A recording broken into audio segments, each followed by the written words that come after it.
Hold my hand. I'll help you cross. Annie spoke. She gave him a gentle smile and held out her hand to the man. The man leaned heavily on his cane. He looked at the young girl standing in front of him with both surprise and suspicion. His eyes moved from Annie's face to her open hand, then back to her eyes, as if he were trying to find something hidden behind her kindness. He shook his head slightly. I don't need anyone's pity. Annie did not lower her hand. The cold wind swept across the intersection, strong enough to make people tuck their chins into their collars and walk faster. Traffic crowded the lanes. A city bus stopped near the curb, releasing a cloud of white steam into the cold air. Pedestrians slipped around them. Some frowned, some looked, then quickly turned away, as if stopping for even a moment might ruin their entire day. I'm not pitying you, sir, Annie said, her voice still soft. I just want to help you cross the street. The man let out a heavy breath. It carried more pain than irritation. Keep walking, he said. You don't even know who I am. Annie's expression did not change. I don't need to know who you are, she replied. I can see that your leg hurts, and I want to help you cross the street. I am crossing, he said, though they both knew he was not able to move. Or I will in a minute. I don't need anyone's help. Annie glanced toward the pedestrian signal. The white walking figure was still lit, but time was running out quickly. She looked back at him, keeping her voice calm. But the light only gives us a few seconds. I've seen you standing here for a while. Let me help you get across before the cars start moving again. I told you to leave me alone. He pushed his cane forward and tried to lift his right leg, but the moment his weight shifted onto that side, pain struck so sharply that his face went rigid. His shoulders tightened. A faint groan escaped his throat before he could swallow it back. Oh, God. Annie immediately stepped closer, still careful not to startle him. She placed one hand near his forearm and held the other near his wrist, steady but not forceful. You're in a lot of pain, she said. With your leg like this, you shouldn't try to walk alone. Let me help you just for this short stretch. Hold my hand, and I'll get you across safely. I mean it. She nodded gently toward the crosswalk. Come on, sir. If we start now, we can still make it. But before he could answer, the signal changed. The white walking figure disappeared. The red hand lit up across the street. Cars began to roll forward, filling the intersection with the sound of tires brushing against the wet pavement. Annie let out a quiet breath and stepped back from the curb, but she stayed close enough to catch him if his knee gave out again. All right, she said. We'll wait for the next light. I told you that you don't need to wait with me. I heard you, sir. And yet you're still here. Yes, sir. A woman in a beige coat walked past them. She slowed down and looked at the man with clear irritation. You've been standing here all this time and still haven't crossed. This girl wants to help you. Just let her help. The man snapped his head toward her. The pain had drained his patience, and the woman's tone pushed what was left of it over the edge. That is none of your business, he snapped. The woman paused for half a second, her expression growing even more annoyed. Well, excuse me for having eyes. Then she walked away, muttering loudly enough for both of them to hear. Some people get kindness and still don't know how to take it. No wonder he's standing there freezing. The man's jaw tightened. Annie saw his hand grip the cane harder. Now he was not only in pain, he was humiliated. And sometimes humiliation made people sharper than pain ever could. Annie lowered her voice. Don't worry about her. I'm not worried about her. You're gripping that cane like it owes you money. He looked down at his hand and saw that his fingers had turned pale from squeezing too tightly. After a moment, he loosened his grip a little. Annie stayed beside him while traffic continued to flow through the intersection. People moved quickly around them. A man in a navy coat passed without slowing down. Two office workers stepped around his cane as if it were nothing more than an obstacle on the sidewalk. A driver near the curb leaned forward to watch the signal, eager to move before the cold could creep deeper into his car. The man stared at the crosswalk, his eyes heavy, as if that short stretch of road had somehow grown several miles longer while he waited. Annie looked at the pedestrian signal. When the light changes again, I'll help you across. The man looked at her, tired almost to the point of irritation. Why are you so determined to get me across the street? If you weren't standing here talking to me, you would probably be home by now. Annie gave a small shrug. Maybe, but your leg hurts. I just want to help you cross the street, and then I'll go home. He studied her for a while, as if trying to decide whether she was stubborn, foolish, or something rarer than both. How do you know my leg hurts that badly? He asked. Are you a doctor? No, sir, Annie replied. I'm an intern at the hospital. An intern? Yes, sir. So not a doctor. Not yet. Annie lowered her eyes slightly. Maybe I never will be. But I know what pain looks like when someone is trying to hide it. The man turned his face away. But this time he did not argue. Annie kept her voice calm. Every time you try to step, your knee stiffens. Your right foot barely touches the ground. And every time you put weight on that side, you hold your breath. You notice a lot. At the hospital, noticing things is part of the work. You look far too young to be making medical observations on a sidewalk. I hear that a lot, Annie said. But your knee doesn't care how young I look. He let out a very quiet breath, almost like a laugh. But the pain swallowed most of the sound. Traffic began to slow. The pedestrian light turned on again. The crowd beside them immediately started moving. Annie held out her hand once more. Ready? No, I know. She smiled gently. But we're still going. He hesitated for a moment, then finally placed his hand in hers. His fingers were ice cold, stiff from gripping the cane for too long. Annie closed her hand around his, not tightly, just enough to keep him steady. With her other hand, she supported his forearm so the joint would not twist when he stepped. Just across the street, he said, as if reminding himself more than speaking to her. Just across the street, Annie promised. They began to move. His cane touched the pavement first, making a dry tap against the wet road. Annie matched his rhythm, slow and steady. Cane first, Annie said. Good. Now the left foot. Then let the right foot follow. Don't rush. A horn sounded ahead of them. The man flinched. Annie immediately raised her other hand toward the traffic. Wait a moment. We're moving. The driver behind the windshield threw up both hands in irritation. Another driver near the curb shook his head and looked away. The crowd spread around them with visible annoyance, as if a person in pain were no different from a sack blocking the walkway. Annie stood slightly toward the traffic lane, using her own body as a shield for him. You shouldn't stand on that side, the man said through clenched teeth. I'm not standing, Annie replied. I'm walking with you. They had reached the middle of the street. The white stripes beneath their feet were wet from melted snow and road salt. Annie did not look at the traffic for too long. She watched his steps. His right knee trembled with every movement. The muscles around the joint had tightened from the cold, and every step brought a sharp stab of pain that he tried to hide. Breathe in, Annie said. Now breathe out. Don't hold your breath. I know how to breathe. Then prove it, sir. He obeyed, though his expression remained irritated. We're almost there, Annie said. Just a little farther. My leg disagrees. Right now, your leg doesn't get to decide. For the first time, he looked at her with something close to trust. They had just reached the curb when the traffic light changed. Cars behind them began rolling forward, close and fast, dirty water splashing beneath the tires. Annie kept holding his hand for a few more seconds, waiting until he was truly steady before slowly letting go. Annie pointed across the sidewalk toward a small park beside the hospital. Behind a low iron fence, bare trees stood still in the cold wind. A few benches lined the path, damp with a thin layer of melted snow and evening mist. There's a park over there, Annie said. I'll help you to a bench. You need to sit down. I do not need to sit down. Sir, your knee is shaking. It does that. Then it can do that while you're sitting. The man gave her a sharp look, but Annie only raised her eyebrows slightly, calm as if she had no intention of arguing, only winning through patience. I have somewhere to be, he said. So do I, Annie replied. But that bench is closer than both of our plans.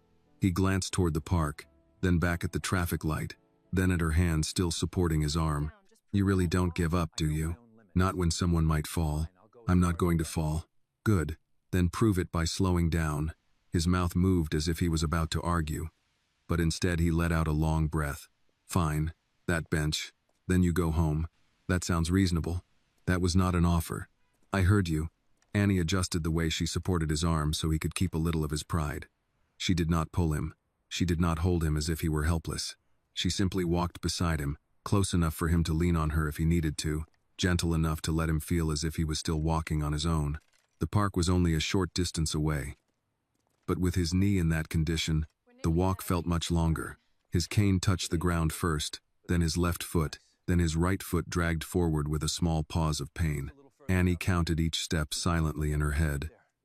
She watched the cracks in the sidewalk, the wet leaves near the curb, and the old streaks of salt that could make the tip of his cane slip. They reached the park gate. Annie pushed the iron gate open gently with her shoulder, then helped him inside. The noise from the street softened a little. The air still smelled of exhaust and cold, but it felt wider here, quieter. A few pigeons hopped near a trash can. An older man in a knit hat sat at the end of the path, feeding the birds crumbs from a paper bag. No one paid much attention to Annie and the man with the cane. "There," Annie said, nodding toward the nearest bench. "Just a few more steps." She helped him turn and sit down.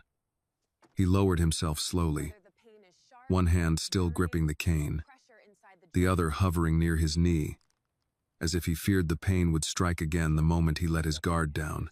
As soon as he sat, his shoulders dropped. Not much, but enough for Annie to see how hard he had been holding himself together. "If you can, keep your foot straight," she said. "Don't bend the knee too much." He followed her instruction before he remembered that he was supposed to be irritated with her. Annie bent slightly in front of him, careful to keep enough distance so he would not feel crowded. "Is the pain sharp, burning, or more like pressure inside the joint?" He looked down at her. "You ask that as if you actually expect an answer." "I do." He was silent for a few seconds, then said, "Sharp when I step, heavy when I stand still, burning whenever the wind hits it." "Did it start suddenly?" "About 20 minutes ago. Maybe 30. Did you injure it or bump into anything?" "No." "Any history of arthritis?" His eyes narrowed. "You really did come from the hospital." "I told you I did. People say many things. So do you." He turned his face away, but some of the tension in his expression eased. "Yes," he finally said. "Arthritis. It flares up from time to time, usually not this badly. Cold weather can make the muscles around the joint tighten," Annie said. "When the muscles tighten, they pull on the joint. Then every step hurts more than the one before." He looked at her. This time, it was not quite suspicion. It was closer to curiosity. "What did you say your name was?" "Annie Carter." "Annie Carter," he repeated, slower this time. "Yes, sir. I'm Richard. It's nice to meet you, Richard." As she said it, Annie noticed the expensive watch partly hidden under his sleeve, the polished handle of his cane, and the carefully tailored coat that did not need bright colors to look costly. He was not dressed to show off, but there were small signs. Signs of money, or at least of a man used to finer things. Annie did not ask anything more. To her, pain did not care whether a person was rich or poor. Her back still ached from the long shift. Her feet throbbed inside her old worn shoes. She thought of the small room waiting for her at home, the walk still ahead of her, and the message from her mother that she had not answered yet. But then Richard shifted slightly, and his knee trembled again. Every other thought in Annie's mind fell away. She reached into the pocket of her coat and took out a small, sealed pain relief patch. Richard noticed it at once. "What is that?" "A pain relief patch. It may help ease the pain a little until you can get proper medical care." "You carry those with you?" Annie looked a little embarrassed, but she still gave a faint smile. "Some days my back needs help too." "Then use it on your back. I can get another one." "You do not know that, but I know you need this one more right now." His face tightened again, but this time it had less to do with his knee. "I told you I don't need pity. And I told you, this isn't pity." "Then what is it?" Annie tore open the package and warmed the patch between her palms. "Help," she said. "People just have a hard time saying that word because no one likes admitting they need it." Richard had no quick answer to that. Annie looked up at him. "May I?" He hesitated for a moment, then gave a short nod. Annie bent down and placed the patch near the side of his knee, careful not to press too hard. Her hands were gentle but steady, not rushed and not pitying. She simply moved like someone caring for another person. Richard watched her hands. "You just finished your shift at the hospital?" "Yes, sir." "Long shift?" "Long enough." "And you still stopped?" "You were in pain. Plenty of people walked past me." Annie smoothed the edge of the patch and gently pulled her hand away. "That does not mean I had to become one of them." If Annie's kindness touched your heart, please like this video. Comment where you are watching from because someone near you may be watching this story too. And do not forget to subscribe to the channel for more emotional and inspiring stories. Richard turned his head toward the street outside the park. The traffic light changed again. People crossed as usual. hurried, and hunched against the cold, each one heading towards somewhere they needed to be. The city kept moving as if nothing had happened. "Most people don't stop," he said. Annie stood and tucked the empty wrapper into her coat pocket. Maybe they should practice. The phone inside Richard's coat began to ring. He ignored it. It rang again. Annie glanced toward the sound. "Someone is trying to reach you." Richard took out the phone and looked at the screen. A very small change crossed his face, but Annie still noticed it. "Yes," he said quietly. "They usually are." He answered the call. "It's me. I'm in the park across from Street Catherine. I'm fine." The voice on the other end came fast and worried, but Annie could not make out the words. Richard's voice turned cold. "No, don't make a scene. I said I'm fine." He ended the call. Annie looked at him. "Someone is worried about you?" "Yes," he said. For a few seconds, both of them were silent. The wind moved through the bare trees. Annie stood beside the bench in her thin coat, while Richard sat there with the pain relief patch beginning to warm beside his knee. They were still strangers, but somehow not as much as before. Then the sound of tires braking sharply came from near the park entrance. Annie turned around. 3 black SUVs pulled up to the curb almost at the same time. The doors opened. Men in black suits stepped out with urgent expressions. The man in front quickly passed through the park gate and headed straight toward the bench. He stopped in front of Richard, bowed deeply, and spoke in a voice full of trembling relief. "Chairman Hale, thank God we found you." Annie's hand tightened around the empty patch wrapper in her coat pocket. "Chairman Hale?" She looked from the men in suits to Richard. Richard did not seem surprised. He only looked at Annie with calm, tired eyes, as if he already knew what she was thinking. The man she had just helped across the street was not simply Richard. He was Richard Hale. Annie did not move at first. The words seemed to hang in the cold air between the bench and the men in dark suits. Chairman Hale, the man who had argued with her at the crosswalk, the man who had refused her hand twice, the man who had sat on a park bench while she pressed a pain patch near his knee, was being addressed as if the whole city had been searching for him. The first man in the suit stayed bent for another second, then straightened. He was tall, with a close-trimmed beard and an earpiece tucked against one ear. His coat was open despite the cold, and his face carried the tense relief of someone who had imagined every possible disaster and found the least terrible one. "Sir, we have been calling for nearly 20 minutes, he said. "Miss Hale is on her way. Security at the hospital said you left through the east exit without your driver." Richard sighed. "Marcus, lower your voice." Marcus glanced at Annie, then at the pain patch on Richard's knee, then at Annie again. His manner changed at once, not rude, but guarded. "Who is she?" Annie felt that question land on her skin. Not what happened. Not "are you hurt?" Who is she? Richard's eyes sharpened. "She is the reason I am sitting here instead of lying in the middle of the street." Marcus looked back at his employer, and for the first time the guarded edge dropped. "You fell?" "I didn't." "You almost did," Annie said before she could stop herself. Richard gave her a side look. "I thought you were on my side." "I am. That's why I'm telling the truth." Marcus stared at her for a beat, then turned fully toward her. "Thank you, Miss Carter," she said. "Annie Carter." "Thank you, Miss Carter." His tone was polite, but Annie could feel the rest of it under the words. He was measuring her. Her coat, her worn shoes, the scratched hospital badge, the empty pain patch wrapper still crumpled in her fingers. He was trying to decide what kind of person stopped for Richard Hale without knowing he was Richard Hale. Annie suddenly wished she had gone home after the crosswalk. She wished she had not asked about his knee. She wished 3 black SUVs had not pulled up like a scene from a life she had only seen through hospital donor plaques and local news clips. "I should go," she said. Richard turned his head. "Not yet. I really should.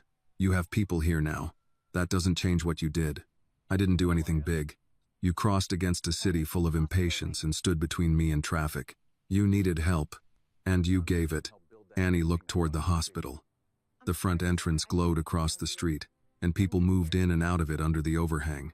She thought of Linda Barrett, of the evaluation in her pocket, of the words "not ready" sitting there like a stone. She did not want to be pulled into something she did not understand. People with money had lawyers, assistants, cameras, names on buildings. Annie had bus fare, a tired mother, and a badge that still said intern. Marcus stepped closer to Richard. "Sir, we should get you to the vehicle. The board has been waiting, and your daughter is worried." "The board can wait longer." "Sir." Richard raised one hand. and Marcus stopped speaking. Annie noticed that. One small movement, and a grown man in a tailored suit fell quiet. Whoever Richard Hale was, people obeyed him. Richard looked back at Annie. "Do you know who I am?" Annie hesitated. Lying seemed pointless. "I know the name. There's a wing at Street Catherine with Hale on it. My foundation helped build it." "I figured. You didn't recognize me?" "No, sir." "Good." That answer confused her. "Good?" Richard adjusted his cane across his lap. The pain had not left him, but something in him had steadied since the SUVs arrived. He no longer seemed like a man stranded by his own knee. He seemed like a man reluctantly returning to a throne he did not enjoy sitting on. "Most people recognize the money before they recognize the man," he said. Annie did not know what to do with that, so she said the plainest thing. "I recognize the pain." Richard held her gaze for a moment. "Yes, you did." A woman stepped out of the second SUV, speaking rapidly into a phone. She wore a dark coat, clean lines, no wasted movement. Her hair was pulled back, and her expression carried worry sharpened into control. When she saw Richard on the bench, she ended the call immediately and crossed the path. "Dad." Richard's face tightened. "Victoria." She stopped in front of him, taking in the cane, the knee, the patch, the men waiting behind her, and Annie standing off to the side. "What happened?" "My knee acted up. You disappeared from a hospital meeting during a weather advisory, with no driver and no escort. That is not your knee acting up. I needed air. You needed a physician. I had one." Annie spoke quickly. "No, ma'am. I'm not a physician." Victoria turned to her. For 1 second, Annie saw the same look Marcus had given her, only quieter and more practiced. Victoria Hale had probably spent her life deciding who wanted access to her father and who wanted something else. Annie could almost see the question forming behind the woman's polite face. Richard answered before she asked it. "This is Annie Carter. She helped me across the street when nobody else would." Victoria's expression shifted, but not all the way into trust. "Thank you." "You're welcome, ma'am." "You work at Street Catherine?" "I'm training there." "Training?" Annie nodded. "Clinical intern." Victoria looked at the badge clipped to Annie's coat, then at Richard's knee. "And you treated him?" "I didn't treat him. I helped him sit down and used a pain patch. He should still be evaluated properly." Richard muttered, "I'm sitting right here." Annie turned to him, "And I'm saying it where you can hear it." Marcus coughed once, covering what might have been a laugh. Victoria noticed. Richard noticed too. For the first time since she arrived, Victoria's face softened a little. "You're not easily intimidated, are you, Miss Carter?" Annie felt heat rise in her cheeks. "I didn't mean any disrespect." "I didn't say you did." Richard placed both hands on the cane and began to push himself up. Annie moved without thinking, but Marcus was already there. Richard lifted one palm toward both of them. "Give me a second." The movement was slow, and pain pulled at his face again. Victoria stepped forward. "Dad." "I'm fine." Annie heard that word again, and almost shook her head. "Sir, you keep saying that like it becomes true if you say it enough." Richard paused, halfway to standing, and looked at her. "You really do talk to all stubborn people the same way, only when they keep proving my point." Marcus looked down. This time he did smile, briefly. Richard settled back onto the bench instead of standing all the way. He seemed annoyed with his own body more than anyone else. Victoria exhaled, then turned to Marcus. "Call Dr. Ellison. Tell him we're coming back through the private entrance." "No," Richard said. "Dad, no private entrance." Victoria's patience thinned. This is not the moment for symbolic humility. It is exactly the moment. Annie wished very much that she were already gone. Family arguments had a way of making strangers feel like furniture. "I'm going to head home," she said softly. Richard looked at her. "How far?" "Not far." Victoria noticed the answer was too quick. "Do you have a ride?" "I can walk." "In this weather?" "I've done it before." Richard's brow lowered. "From Street Catherine?" Annie did not answer. Marcus did. "That's not a short walk, sir." Annie gave him a look. "I didn't ask for a distance report." Richard almost smiled again, but Victoria did not. She looked at Annie more carefully now. And this time Annie felt less judged and more red. "You stopped for my father after a hospital shift, in this cold, while walking home?" Annie shrugged. "He was in pain." Victoria studied her for another second. "Most people would have kept walking." "Most people did." The words came out flat, not bitter, but true enough that no one answered right away. Richard took out his phone. "Marcus, get me Dr. Whitaker." Victoria frowned. "The hospital director?" "Yes." Annie stiffened. "Sir, please don't."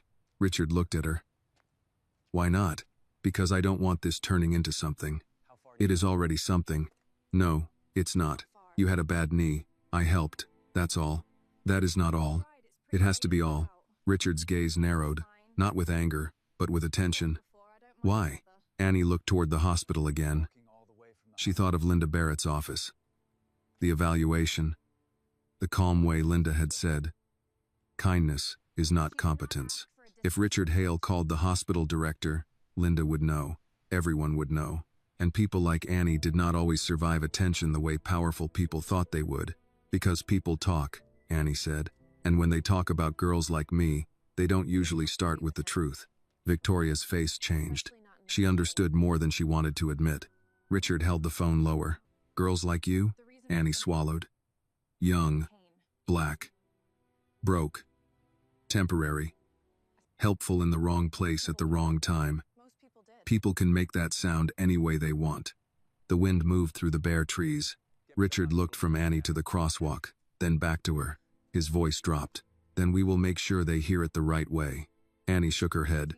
"You can't control that. I can control what I say. That's different." "It's a start." His phone lit up before he could make the call. He checked the screen and answered with irritation already in his voice. "Yes, Dr. Whitaker, I'm alive."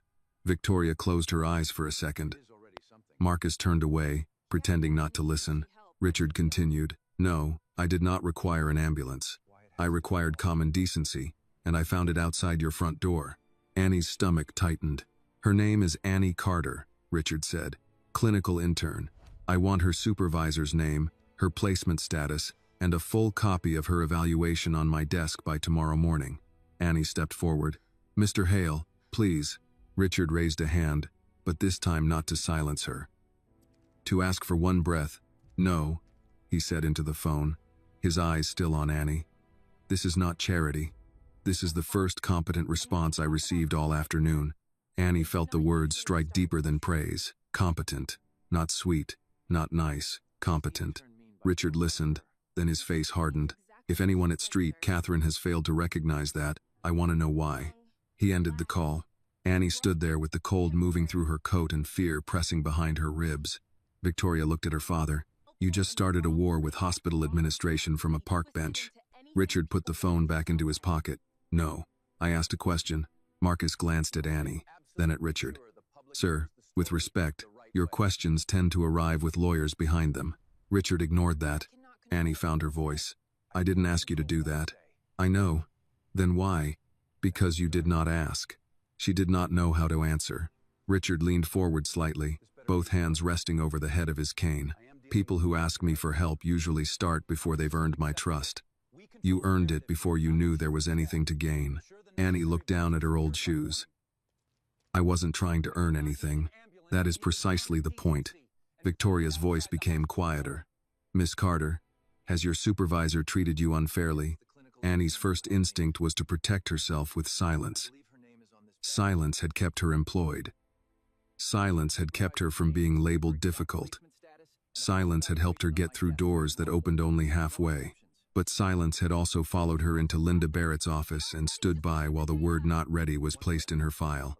"I don't know," Annie said at last. "Maybe she thinks she's being fair." Richard gave a dry sound. "That is not an answer. It's the safest one." Victoria looked away for a moment, then back at Annie. Something in her face had changed again. Not full trust yet, but respect had begun to take shape. Richard shifted, and pain moved through him once more. Marcus stepped forward. "Sir, we really do need to get you examined." This time Richard did not argue. "Fine." Marcus and another man helped him stand. Annie stepped back, no longer needed. That should have been a relief. Instead, she felt unsteady. Richard turned to her before moving toward the SUVs. "Annie Carter." "Yes, sir?" "Tomorrow morning. Street Catherine. Board conference room. 8 o'clock. Annie shook her head. "I have a shift." "I know. I can't just walk into a boardroom." You walked into traffic for a stranger. That's different. Yes, Richard said. A boardroom is safer. Victoria gave him a look. Not always. Richard kept his eyes on Annie. Come anyway. Annie did not promise. She could not. The whole thing felt too large, too fast, too close to the fragile parts of her life. I'll think about it, she said. Richard accepted that with a nod, as if he had expected no more. That will do for tonight. Marcus helped him toward the first SUV. Victoria paused beside Annie.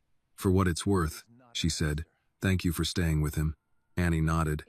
He shouldn't be walking alone in this cold. No, Victoria said. He shouldn't, but he often does what he wants. I noticed. For the first time, Victoria's mouth softened into something real.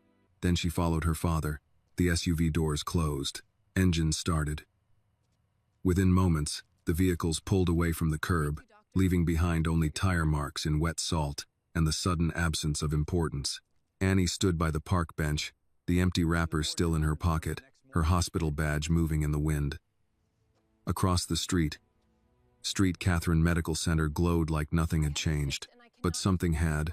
Annie reached into her coat pocket and touched the folded evaluation Linda Barrett had given her. Lacks confidence, needs supervision, not ready for official placement.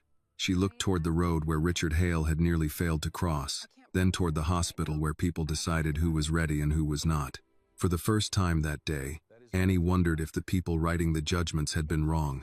Then she pulled her coat tighter and started the long walk home. Annie did not take the bus. She told herself it was because she needed the air, but the truth was simpler. She had only $11 in her wallet, and the day had already taken enough from her. The walk from Catherine to her apartment was long, especially in the cold, but Annie knew every block. She knew which corner had the broken streetlight, which storefront kept its heat running so strong that warm air leaked out when customers opened the door, which stretch of sidewalk held ice even after the rest had melted. She kept her hands in her pockets and walked with her head down against the wind. The city moved around her in pieces. A man carried takeout in a brown paper bag. A woman argued into her phone. Outside a pharmacy, a bus pulled away from the curb with a sigh, packed with people headed home to meals, televisions, family voices, quiet rooms, or nothing at all. Annie thought about Richard Hale's voice on the phone. Her name is Annie Carter, clinical intern, a full copy of her evaluation. By tomorrow morning, the words should have made her feel seen. Instead, they made her nervous. People like Richard Hale could make a call and change the temperature of a room before they entered it. Annie could not. When powerful people spoke, other people moved. When Annie spoke, she was told to be careful with her tone. She passed a diner with fogged windows. Inside, older couples sat over coffee and pie. A man in a John Deere cap laughed at something his wife said, and she tapped his hand with 2 fingers like they had been finishing each other's thoughts for 40 years. Annie slowed for half a step, then kept going. The smell of pot roast drifted out when someone opened the door. Her stomach tightened. She had crackers in her bag. That would do. By the time she reached her building, her toes were numb. The apartment house was old brick, 4 floors, no elevator. Paint peeling near the mailboxes. The radiator pipes knocked at night like someone trying to get in. Annie climbed to the 3rd floor and unlocked her door with a key that stuck unless she lifted it just right. Her room was small, but she kept it neat. A narrow bed against one wall, a folding table under the window, 2 second-hand nursing textbooks stacked beside a mug full of pens. A little lamp gave off warm yellow light. Near the bed, a framed photo of her mother sat on a crate Annie used as a nightstand. Grace Carter was smiling in the photo, wearing her church hat and a blue dress Annie had always loved. She looked stronger there than she felt now. Diabetes had taken weight from her. Grace could still turn one sentence into a place to rest. Annie took off her coat and pulled the folded evaluation from the pocket. She set it on the table without opening it. She already knew what it said. Lacks confidence, needs supervision, not ready. She heated water in a small electric kettle and opened a pack of crackers. Dinner made no sound in the room except the snap of dry edges between her fingers. Her phone buzzed. Grace Carter. Annie answered quickly. Hey, Mama. You sound cold. I just got in.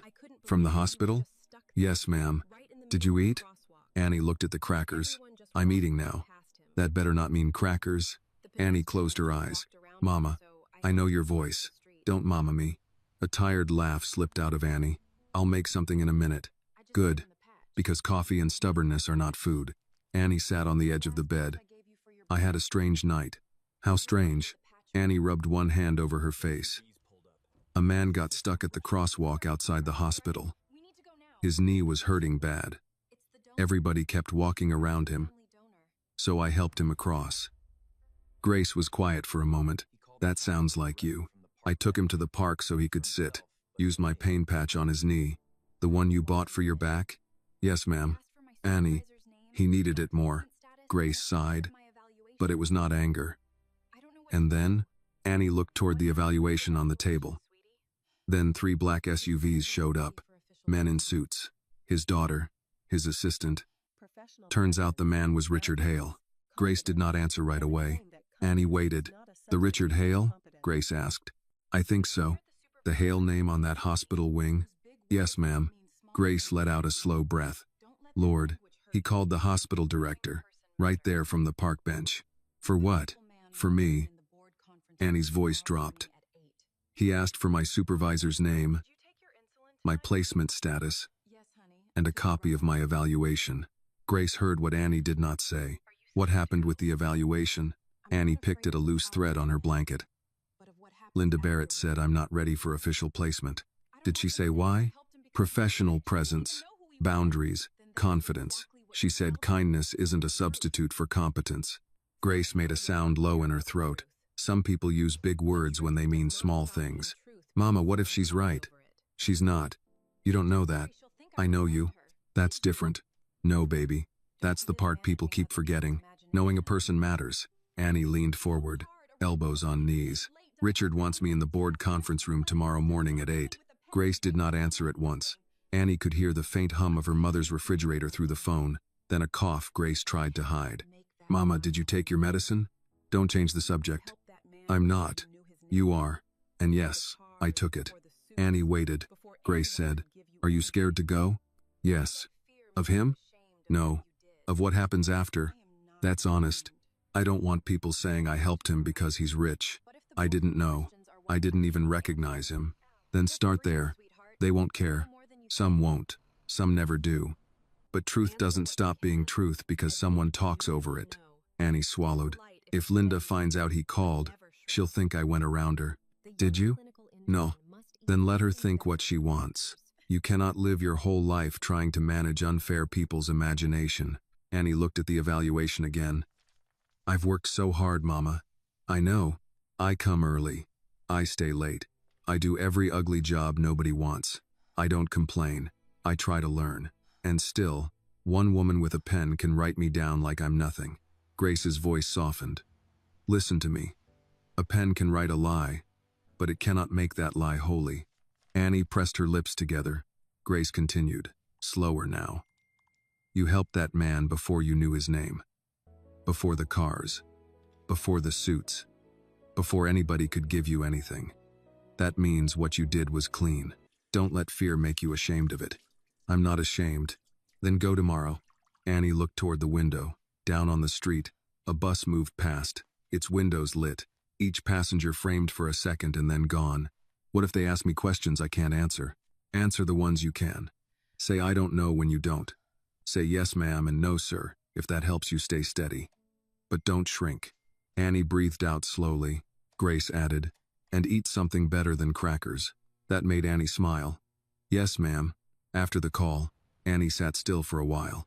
The room felt smaller than before, but not as heavy. She opened the evaluation and read it one more time. The words had not changed, yet they seemed less final now. Linda Barrett had written her judgment. Richard Hale had asked a question. Tomorrow, Annie would have to walk into a room where people in suits and white coats decided futures as easily as signing forms. She did not know if she was ready for that, but she had not known if Richard was ready to cross the street either. She had helped him take the first step anyway. Annie folded the evaluation, placed it beside her hospital badge, and set her alarm for 6 in the morning. Then she made oatmeal because her mother would ask, washed her face, and laid out the cleanest clothes she owned. Before turning off the lamp, she looked at the photo of Grace. I'll go, she whispered. Outside, Chicago kept moving through the cold. Inside, Annie Carter prepared to do something she had never done before. She prepared to enter a room where people expected her to be small and tell the truth anyway. By 6 the next morning, Annie was already awake. The alarm had not yet finished its first buzz before her hand reached for it. For a few seconds she lay still, listening to the radiator knock against the wall and the distant sound of traffic below her window. Chicago had not warmed overnight. A pale frost clung to the glass, and the room held that thin morning cold that made getting out of bed feel like a decision. Annie sat up anyway. On the folding table, her hospital badge rested beside the evaluation. She had placed them there before sleeping, as if the two things needed to face each other through the night. One said who she was allowed to be for now. The other said someone in power thought she was not ready. She washed at the small sink, tied her hair back, and put on the cleanest blouse she owned under her coat. It was cream-colored, a little faded at the cuffs, but pressed flat. Her black pants had been brushed twice. Her shoes were old, but she wiped them with a damp cloth until the salt marks faded. She made oatmeal because her mother would ask. She ate standing near the counter, one hand around the warm bowl, the other scrolling through a message from Grace. "Walk in with your head up. Call me after." Annie typed back, "Yes, ma'am." Then she added, "I'm scared." Her mother answered almost at once, "Good. Courage needs something to push against." Annie read that twice before slipping the phone into her pocket. The walk back to Street Catherine felt different from the walk home the night before. Same cracked sidewalks. Same bus stops. Same coffee shop with steam fogging the windows. But Annie noticed every step because every step took her closer to the board conference room Richard Hale had named from a park bench. The hospital rose ahead, wide and gray against the morning sky. The east entrance was busy with nurses changing shifts, patients wrapped in winter coats, staff carrying paper cups of coffee. Annie stepped through the doors and felt the warm air hit her face. For a moment, she wanted to turn toward the staff lockers, put her head down, and begin a normal shift. But normal had ended when 3 black SUVs pulled to the curb. At the security desk, Mr. Alvarez, the morning guard, looked up from his logbook. He was older, with a soft voice, and a habit of calling everyone by their last name. "Morning, Miss Carter." "Good morning." He glanced at his screen, then back at her. "You're expected upstairs." Annie felt her stomach tighten. "Already?" He gave a small nod. "12th floor. Administration." "Thank you." He lowered his voice. "Whatever it is, keep your shoulders straight." Annie blinked, surprised by the kindness. "Yes, sir." The elevator ride felt too short. When the doors opened on the 12th floor, everything was quieter than the patient floors. No rolling carts. No call bells. No hurried steps. The carpet softened sound. Framed donor photos lined the walls. At the end of the hallway, behind glass doors, a brass sign read Board Conference Suite. Annie stopped outside for one breath. Then she opened the door. A receptionist stood as if she had been waiting. "Miss Carter?" "Yes, ma'am. They're ready for you." Ready. Annie wondered if anyone inside had ever waited to be told whether they were ready. The conference room was large, with tall windows looking out toward the city. A long table filled the center. Around it sat people Annie had only seen from a distance. The hospital director, Dr. Malcolm Whitaker, 2 board members in dark suits, Victoria Hale, Richard Hale, Dr. Helen Moore, and nurse supervisor, Linda Barrett. Linda's eyes moved over Annie's blouse, her coat, her badge. Her expression tightened, but her voice stayed smooth. "Annie," she said, "this is unexpected." Annie kept her hands still at her sides. "Good morning, Nurse Barrett." Richard sat near the head of the table with his cane beside him. His right knee was wrapped now, and his face had more color than it had in the park. When he saw Annie, he did not smile widely. He simply nodded once, as if honoring a promise. "Miss Carter," he said, "thank you for coming." "Yes, sir." Dr. Whitaker gestured to a chair near the end of the table. "Please, have a seat." Annie sat. She placed her hands in her lap so no one would see them tighten. Victoria watched her with a calm that was not unkind, but not fully warm either. "Miss Carter, before we begin, I want to be clear. My father is grateful. We all are. But this meeting concerns hospital policy, intern evaluation, and an unusual request made under unusual circumstances. Annie nodded. I understand. One of the board members, a man with silver hair and a red tie, looked down at a folder.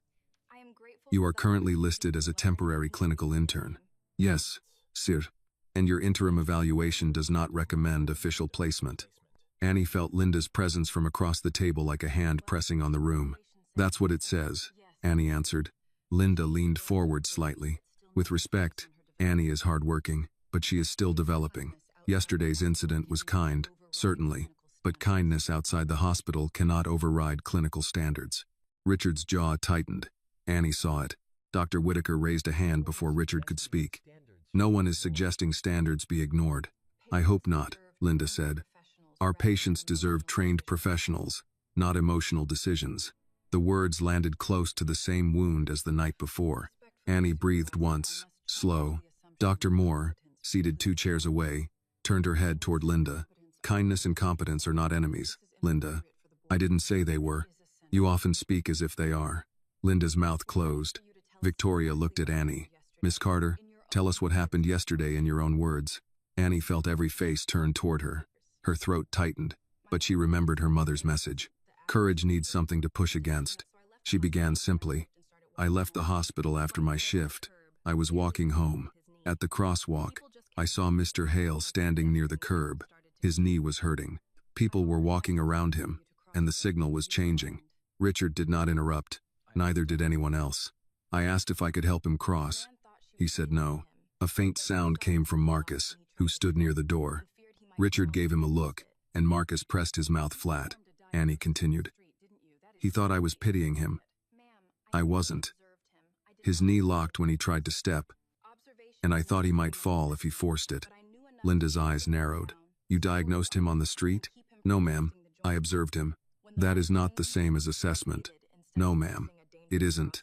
But I knew enough to slow him down, support his arm, and keep him from twisting the joint. Dr. Moore gave the smallest nod. En event on. When the light changed, we waited. Then I helped him cross. After that, I took him to the park because he still couldn't walk steady. I used a pain patch. That's all. That is not all, Richard said. Annie looked at him. He placed one hand over the top of his cane. You are leaving out the part where everyone else passed by. Annie lowered her eyes for a second. That part isn't about me. It is exactly about you, Richard said, because you were the exception. The board member in the red tie cleared his throat. Mr. Hale, with respect, charitable character is admirable, but Miss Carter's placement record is still the issue before us. Richard turned to him. Then let us discuss the record. Linda opened her folder. Annie has shown effort. However, she struggles with confidence, professional boundaries, and readiness for independent placement. Dr. Moore spoke before Annie could absorb the sting again. I'd like to add my own notes. Linda looked toward her. Helen, unofficial impressions may not be appropriate here. Dr. Moore adjusted her glasses. Then it is fortunate I kept dates. She opened a folder of her own. Annie turned toward her, startled. Dr. Moore did not look at Annie. She looked at the table. October 12. Annie Carter noticed slurred speech in Mr. Raymond Ellis while transporting him from imaging. She reported it promptly. It led to a stroke evaluation. October 28. She caught a medication allergy discrepancy in a chart before a dose was administered. November 6. She stayed after shift with Mrs. Darlene Price, who was frightened before surgery and had no family present. November 9. She documented a change in breathing pattern for a patient in 318. The assigned nurse confirmed fluid buildup and called the physician. Annie could hardly breathe. Dr. Moore turned one page. There are more.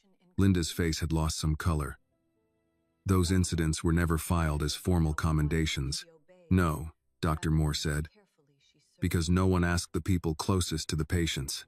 Victoria leaned forward. Dr. Moore, are you saying the evaluation is incomplete?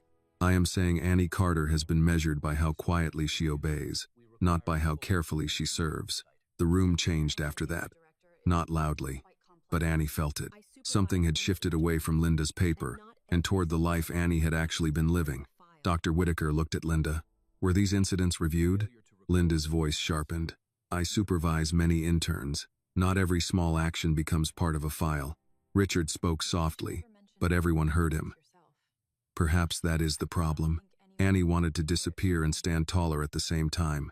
She did not know a person could feel both. Victoria looked at her now with less caution. "Miss Carter, why didn't you mention any of this?"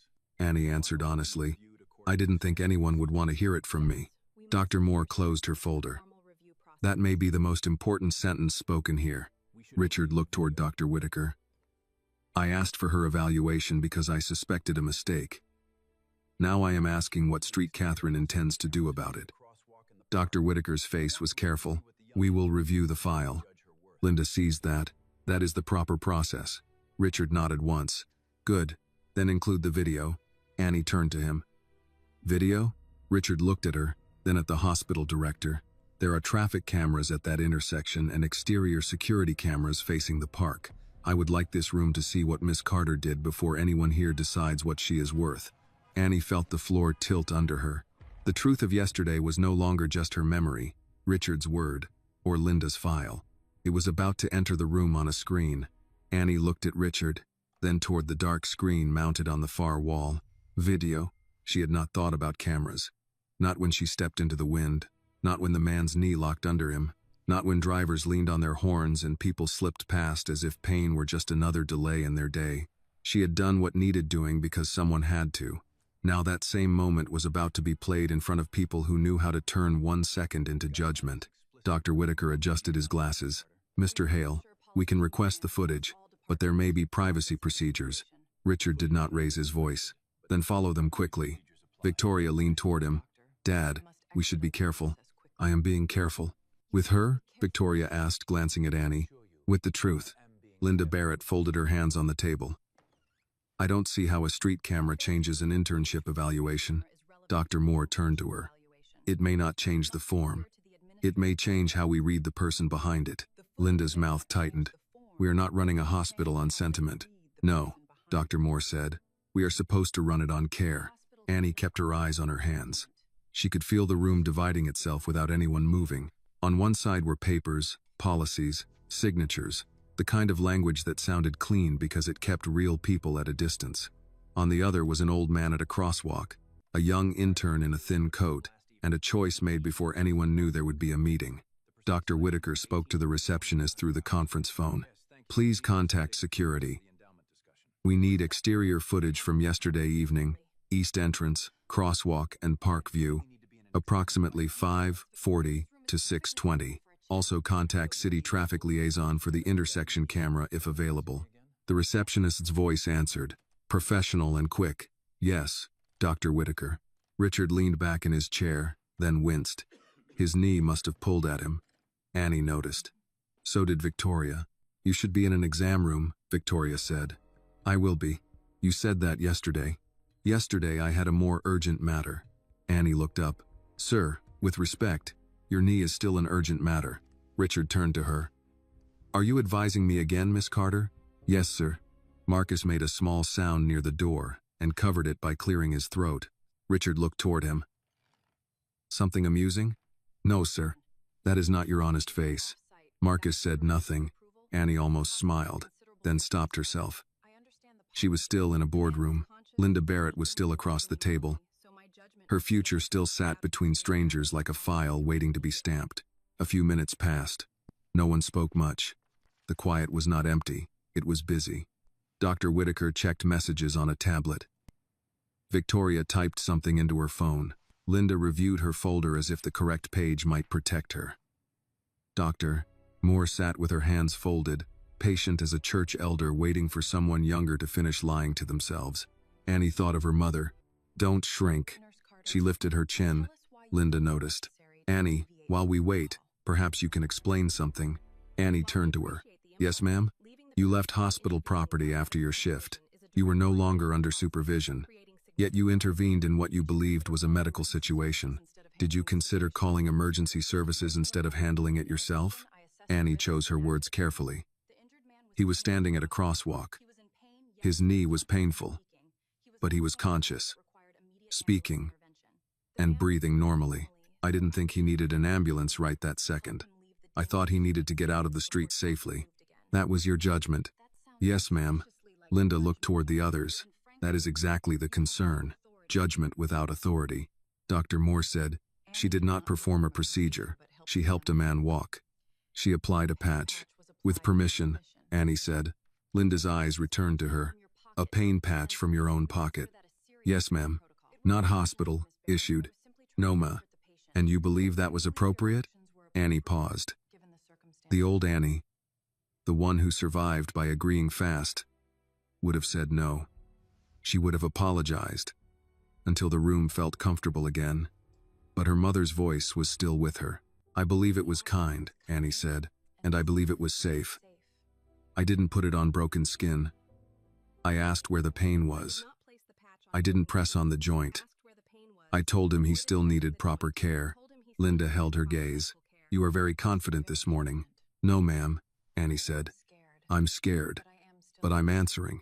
Richard looked at her then, and the hard line in his face eased. Victoria set down her phone. Dr. Whitaker looked up from the tablet. Linda did not seem to know what to do with that answer. The conference room door opened. A man from hospital security entered with a laptop under one arm. Dr. Whitaker, we have exterior footage from Street Catherine. City traffic camera will take longer, but our east entrance camera caught the crosswalk at an angle and the park bench clearly. Put it on the screen, Dr. Whitaker said. Annie's mouth went dry. The security officer connected the laptop. The screen flickered, then showed a grainy view of the street outside the hospital. The angle was high, looking down over the entrance, the crosswalk, part of the sidewalk, and the small park beyond. The timestamp appeared in the corner. Richard sat straighter. Annie forced herself not to look away. At first there was only ordinary movement. People leaving the hospital. Cars idling. A city bus pulling away. Then Richard appeared near the far curb. Smaller on the screen than he had seemed in life. He stood with his cane planted, one hand pressed to his knee. People moved around him. A man passed so close Richard shifted back. A woman crossed ahead of him without slowing. Two workers stepped around the cane. A driver edged forward. Richard tried to step, stopped, and gripped the cane harder. No one in the room spoke. On the screen, Annie appeared from the hospital side. She stopped. Even from that distance, it was clear. She saw him. Everyone else had seen and continued. Annie saw and changed direction. The footage showed her stepping into the crosswalk, moving toward Richard as the signal blinked. She reached him. The camera could not catch the words, but it caught her hand extended, palm open. It caught Richard refusing. It caught him trying to step and nearly folding from the pain. It caught Annie moving in, not grabbing, not panicking, but steadying him. Victoria's lips parted slightly. Marcus looked down at the floor. Linda sat very still. The signal changed on the video, and the traffic began moving. Annie did not leave. She waited with him through the light. A woman in a tan coat stopped, spoke, gestured sharply, then walked away shaking her head. Richard's shoulders stiffened. Annie stayed beside him. The next light changed. Annie offered her hand again. This time, Richard took it. The room watched them cross, slowly, painfully. Annie positioned herself toward traffic. A car edged too close, and Annie lifted her hand toward the driver. Richard paused halfway. Annie leaned closer, speaking to him. They moved again, step by step until they reached the curb. Dr. Moore's face had softened with something deeper than approval. The video continued. Annie pointed toward the park. Richard resisted. Annie stayed. Finally, they moved toward the gate. The security officer skipped to the park camera. Now the view showed the bench clearly. Annie helped Richard sit, gave him space, asked questions, checked his leg without roughness, took something from her pocket, warmed it in her hands, and placed it near his knee. Richard looked at the screen, and his expression changed. He had lived it, but watching it from outside seemed to cost him something. Maybe it showed him how close he had been to falling. Maybe it showed him how many people had decided not to care. The SUVs arrived near the end of the clip. Marcus stepped into frame, moving fast. Victoria followed. Annie stepped back as soon as Richard's people arrived. She did not crowd him. She did not reach for anyone.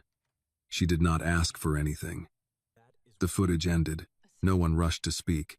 Annie wished someone would. The waiting felt heavier than words.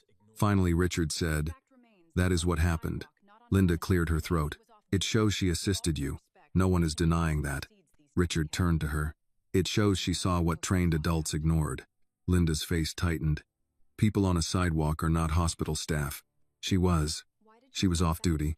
Dr. Moore's voice cut in, calm but firm. "Character is not supposed to clock out." Annie felt that sentence move through her. Victoria looked at her father, then at Annie. "Miss Carter, when you stepped back after we arrived, why didn't you tell us who you were? Why didn't you ask for credit?"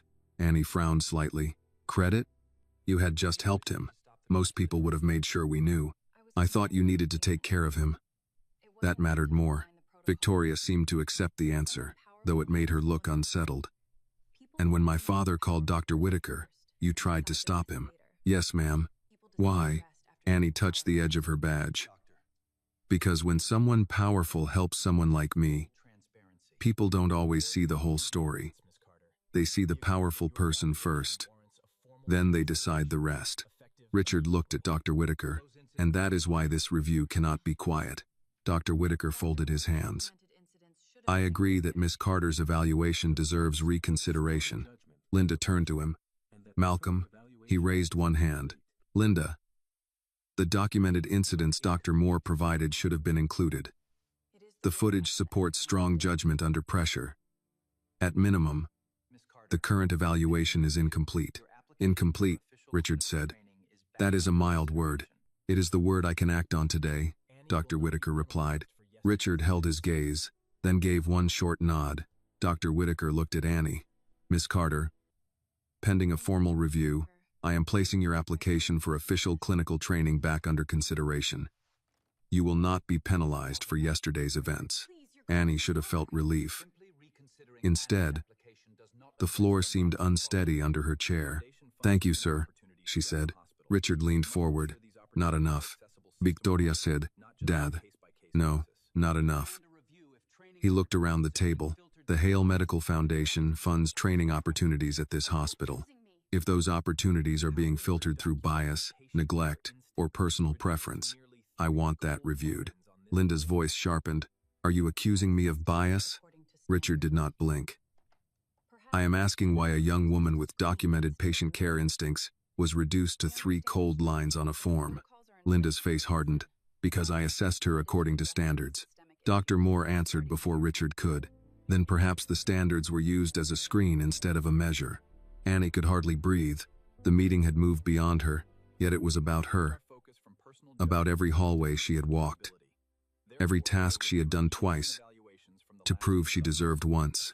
Every time she had swallowed a correction that should have been an apology. Dr. Whitaker spoke carefully.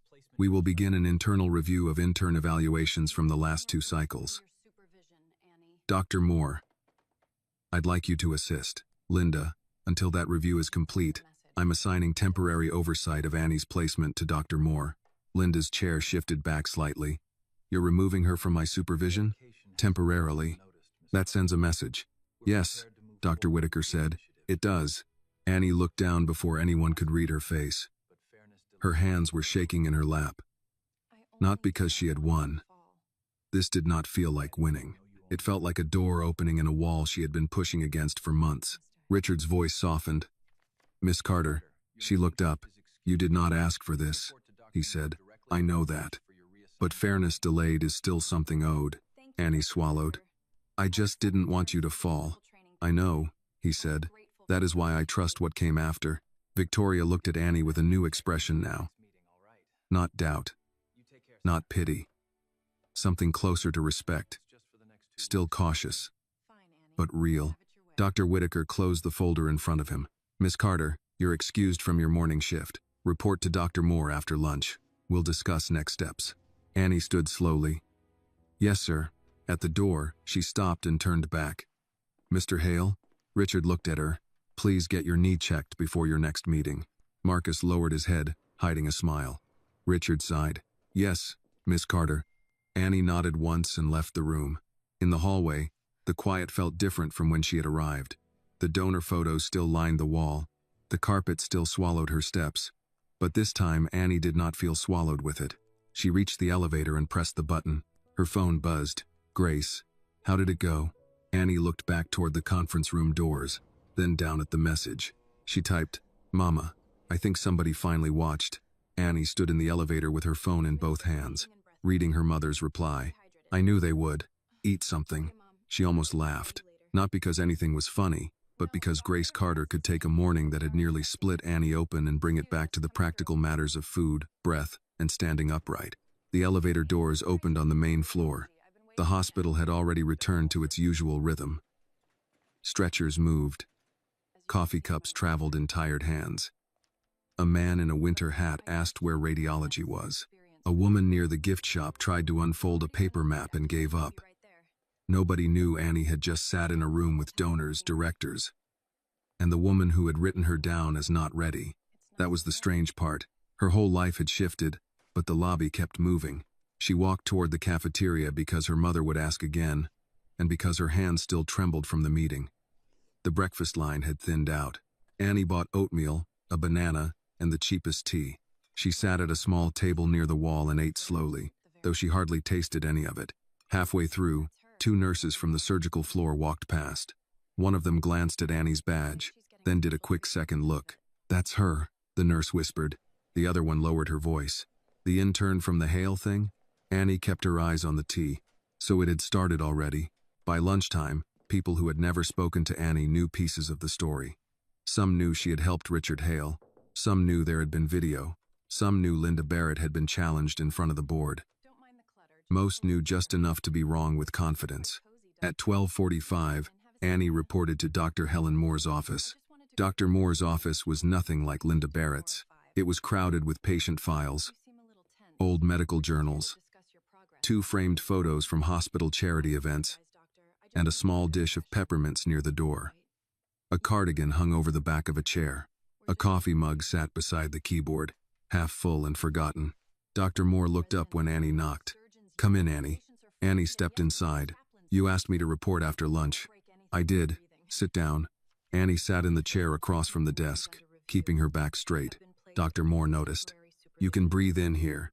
Annie let out a small breath. Yes, ma'am. I mean it. This office has held crying residents, angry surgeons, frightened patients, and one hospital chaplain who once spilled tomato soup on my lab coat. You are not going to break anything by breathing. That eased Annie more than she expected. Dr. Moore opened a folder. Dr. Whitaker has placed you under my temporary supervision. Official placement is still under review, but your application is active again. That means you will not be buried by that evaluation. Annie looked down at her hands. Thank you for speaking up. I should have done it sooner. Annie looked at her then. You had notes. Yes. For months? Dr. Moore held her gaze. Yes. The answer was honest, and because it was honest, it hurt. Dr. Moore leaned back. I noticed your work, Annie. I saw the way you handled patients, the questions you asked, the things others missed. But I let myself believe the system would see it too. It didn't. No, Dr. Moore said. It did not. Annie did not know what to say. Gratitude and disappointment sat too close together. Dr. Moore folded her hands. There is a lesson in that, and it is not only yours. Good people can still be late. I was late. I am sorry. Annie swallowed. Thank you for saying that. You deserve to hear it. Dr. Moore tapped the folder. Now let's talk about what happens next. You will spend 2 weeks rotating with me in rehab and geriatric care. I want to see how you handle patients with mobility issues, pain response, medication questions, and family communication. Family communication? A patient is never just a body in a bed. You know that already.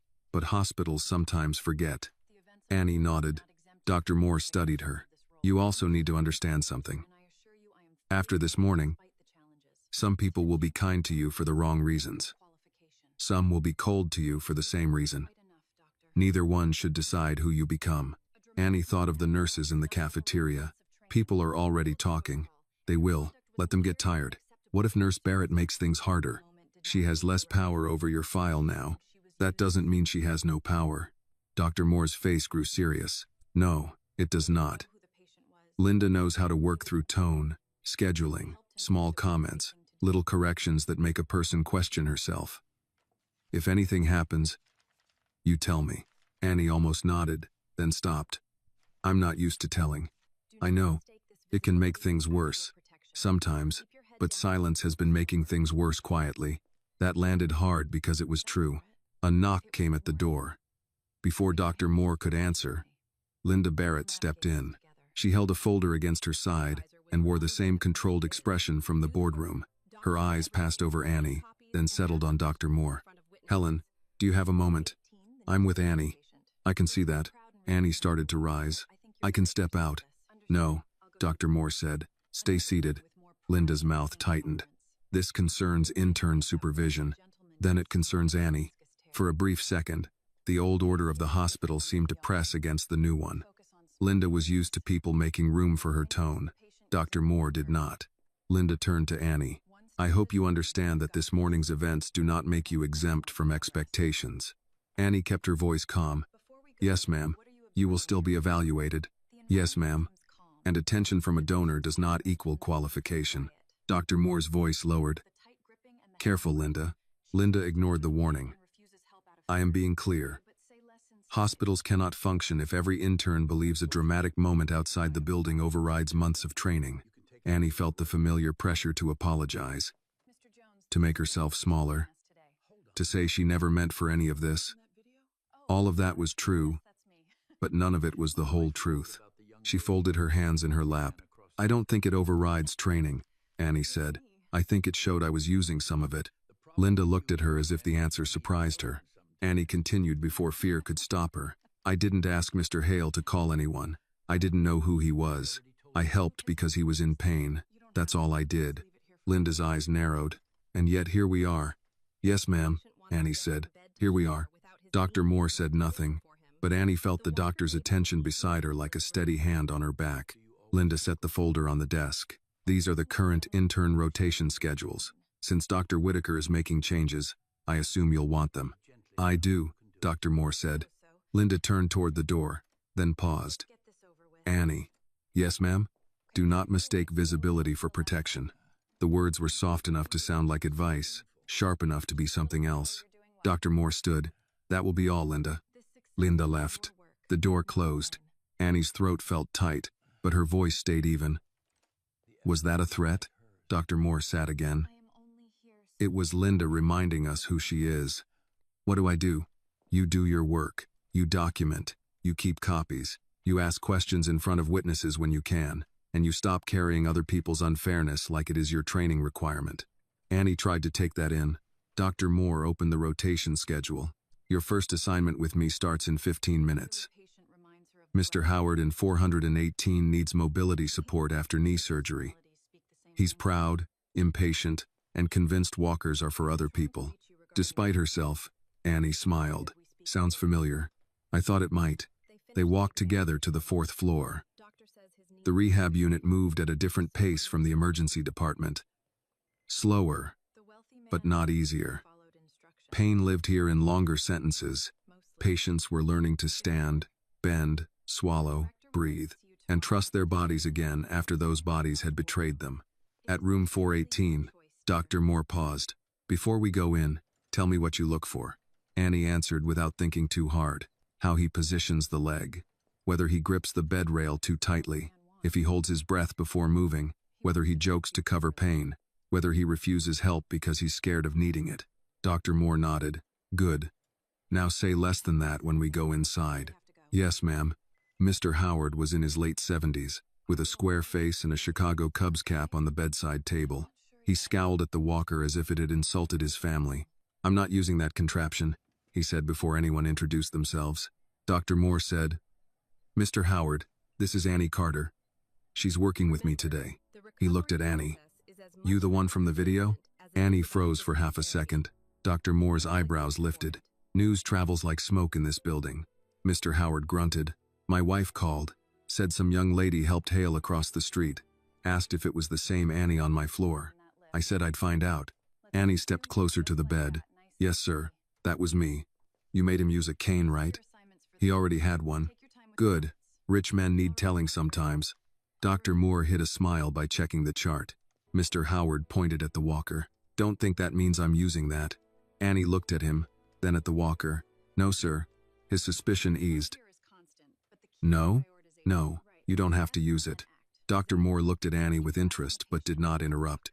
Annie continued, "But if you want to get from that bed to that chair without your knee making the decision for you, it might be the easiest tool in the room." Mr. Howard considered her. "You always talk like that?" "Only when somebody is negotiating with pain." He grumbled, but when Annie positioned the walker, he let her. She did not rush him. She explained each step. She let him complain without treating the complaint like failure.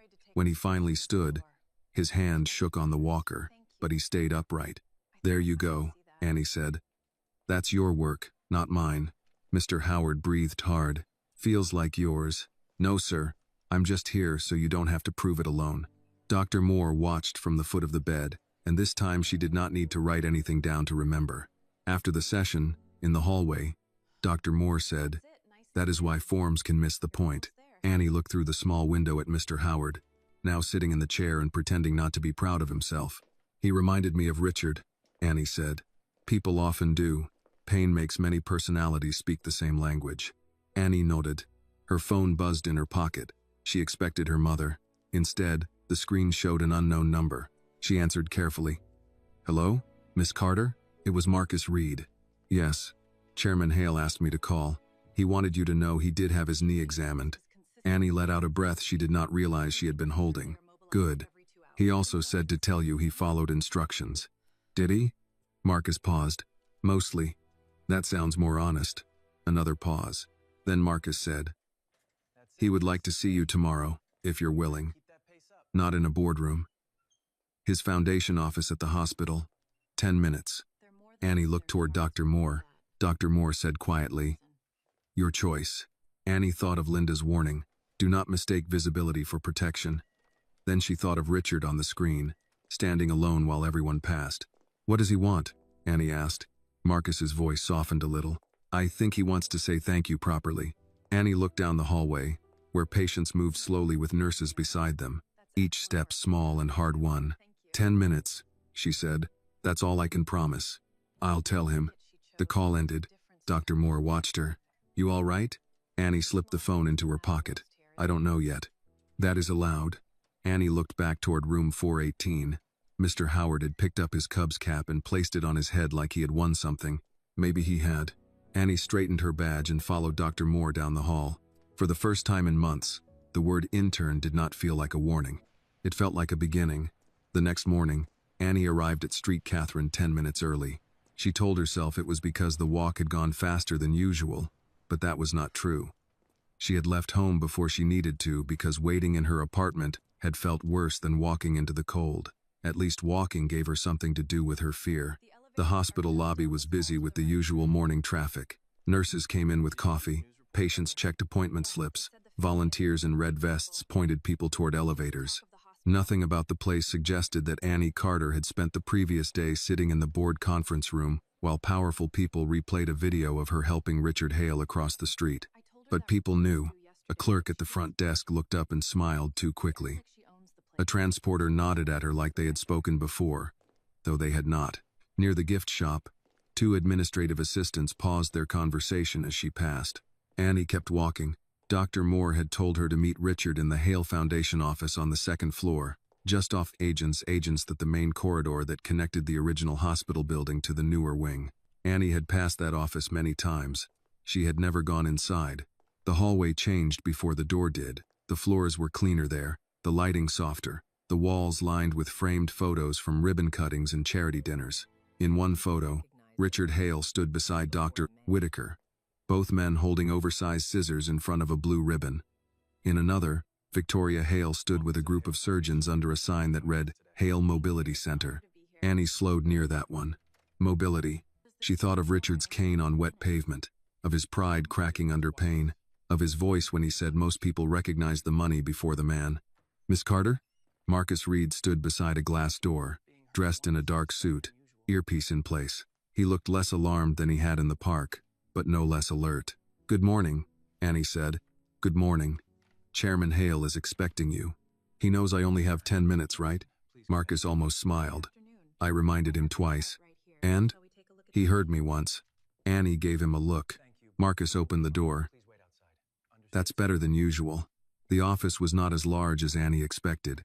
It had a desk, 2 chairs, a small conference table, and a window facing the hospital courtyard. On a treasure.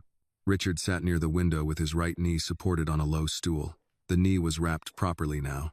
He wore a dark sweater instead of a suit jacket, and for the first time he looked less like a name on a building and more like a man who had been told by a doctor to rest and did not appreciate it. You came, he said. I said 10 minutes. So I've been warned. Marcus stepped inside but stayed near the door. Richard glanced at him. You can wait outside. Miss Hale said I should remain nearby. Nearby is outside. Marcus hesitated, then left the door slightly open as he stepped out. Annie remained standing. Richard gestured toward the chair. Please sit. I'm fine. That word again. She sat. For a moment, neither of them spoke. Annie looked at the folder with her name on it and felt the same tightness return to her chest. Richard noticed. That folder is not a trap. People don't usually label traps. His mouth moved, almost amused. Fair point. Annie folded her hands in her lap. Mr. Hale, if this is about yesterday, I'm glad your knee got checked. I'm glad you're all right. But I don't want special treatment. That is not what I'm offering. What are you offering? A correction. That sounds like special treatment with a better suit. Richard took that in without offense. You speak carefully, but not timidly. I've had practice. At being careful? At not giving people reasons to misunderstand me. His face sobered. Because people often do. Annie looked toward the window. In the courtyard below, 2 older patients sat under blankets while a volunteer adjusted one man's scarf. Yes, sir, she said. Often enough. Richard nodded as if that confirmed something he already knew and disliked. Yesterday, when I called Dr. Whitaker, you tried to stop me because you feared what people would say. I still do. They will say things. That doesn't make me feel better. It was not meant to. It was meant to be honest. Annie looked at him then. Then let me be honest too. I don't want to become some story people tell at fundraising dinners. Poor black intern helps rich man. Rich man saves her. That makes it sound like I was waiting on somebody powerful to notice me. Richard's eyes held hers. Were you? No. Good. Because that is not the story. Then what is? A young woman used training, judgment, and compassion when everyone else decided inconvenience was a good enough excuse to keep walking. Annie's throat tightened, but she kept her face steady. Richard reached for the folder but did not open it. I reviewed Dr. Moore's notes. Annie said nothing. You have been doing more than your evaluation showed. Dr. Moore said that. She was right. Annie looked down at her hands. It still feels strange hearing people say it out loud. Why? Because when you go long enough without being defended, you start thinking maybe there's nothing worth defending. Richard did not answer quickly. When he did, his voice had lost some of its sharpness. That is a cruel thing for a place of healing to teach anyone. Annie gave a small shrug. Hospitals are still run by people. Yes, Richard said. And people can build beautiful wings while missing the person holding the door open. The line might have sounded polished from someone else. From Richard, it sounded like regret. He opened the folder and slid one page toward her. Annie did not touch it at first. What is that? A proposal? I thought you said this wasn't a trap. It is not. Read it before you argue. I can argue while reading. I'm beginning to understand that. Despite herself, Annie picked up the page. The heading read, Hale Foundation Clinical Training Support Grant. She read the first lines and felt her pulse climb. Full tuition support for continued clinical training. Monthly living stipend for 1 year. Transportation allowance. Health coverage assistance. Review for placement in the Hale Mobility Center internship track under Dr. Helen Moore. Annie set the paper down as if it had become hot. No. Richard did not look surprised. That was quick. I can't take this. You can. No, sir. I can't. Why? Because it's too much. For whom? For me. That is not an answer. It's the only one I have. Richard leaned back, careful with his knee. Miss Carter, my foundation spends millions each year on programs with less evidence of impact than what I saw in that video. I'm not a program. No, he said. You are a person. That is why this matters. Annie stood. Sitting made her feel cornered. I helped you cross the street. That doesn't mean you owe me my future. Richard's voice stayed level. I do not owe you your future, but I can remove some things blocking it. That sounds easy when you're the one with power. Yes, he said. It is easy for me to write a check. That is why I am not asking you to be impressed by it. I am asking you not to let pride refuse what justice should have offered before I ever met you." Annie did not speak. From the hallway, a cart rolled by. Someone laughed softly outside the door. Then the sound faded. Richard placed one hand over the folder. "You did not help me because I was rich. No. You did not know my last name. No. You did not ask for money, attention, or a favor. No. Then why should the truth of your heart be changed by the size of my bank account?" Annie looked away. He continued, quieter now. "A gift can insult a person if it is meant to buy them. This is not that. This is an investment in someone the system nearly overlooked. My supervisor will say I got rewarded for making her look bad. Your supervisor made herself look bad." Annie almost smiled, but the worry remained. People will still talk. "Let them," Richard said, "but give them something worth talking about." "What does that mean?" "It means become so good at the work that gossip grows tired trying to keep up." That reached her more than the money, maybe because it sounded less like rescue and more like challenge. Annie sat again, slowly. Richard slid a second page toward her. "There is another condition." Her guard returned. "What condition?" "You will meet with Dr. Moore and me once a month, not for gratitude, for accountability. If the program is failing you, we fix it. If you are failing the work, Dr. Moore tells you, directly. That sounds fair." "It is intended to be." "And my mother?" Richard paused. "Dr. Moore mentioned you have family medical expenses." Annie's face changed. She shouldn't have. She did not give details. She said stress outside the hospital can break promising trainees before they get a chance. Annie swallowed. "The grant includes emergency family health support," Richard said. "It is available to all selected recipients, not only you. I will not make your mother a private charity case." Annie appreciated that more than he knew. "Thank you." "Is that a yes?" "It's not a no. For today, I will take that." The door opened before Annie could answer. Victoria Hale stepped in, holding a file and a phone. She stopped when she saw Annie. "Miss Carter," she said. "Ma'am." Victoria looked at the papers on the table, then at her father. "You showed her the grant?" "I did." "And?" "She has not run away." "That is progress." Annie looked between them. "Does everybody in this family talk like I'm not sitting here?" Victoria blinked, then gave a small, real smile. "Only when we're nervous." That surprised Annie. "You're nervous?" Victoria closed the door behind her. "My father trusts quickly when his conscience is involved. I trust slowly, because I've seen what people do when his money enters a room." Richard's face hardened. "Victoria." "No, Dad. She deserves honesty too." Victoria turned to Annie. "Yesterday I wondered if you were another person who saw an opportunity." Annie held her breath. "I was wrong," Victoria said. "The video made that clear. So did the fact that you tried to stop him from calling Dr. Whitaker." Annie looked down. Victoria set her file on the table. "I'm sorry. It was not a grand apology. It did not need to be. It was direct, and that gave it weight." "Thank you," Annie said. Victoria nodded. "If you accept the grant, I'll help structure it so it cannot be used to make you look purchased. Clear criteria. Public announcement tied to a wider scholarship track. You will be the first recipient, not the only recipient." Annie looked at Richard. "That was your idea?" "No," he said. "That was hers." Victoria added, "The program should have existed already." Annie touched the edge of the paper. "Other interns could apply?" "Yes," Victoria said. "Interns from low-income backgrounds, especially those entering patient care fields. It would consider supervisor review, patient feedback, documented service, and faculty recommendation. Not just grades. Not just grades." Annie thought of Mr. Howard gripping the walker. Of the veteran who thanked her for making him feel like somebody. Of patients who needed hands steady enough to help and voices patient enough to explain. She breathed in. "I'll review it with Dr. Moore," Annie said. "And my mother."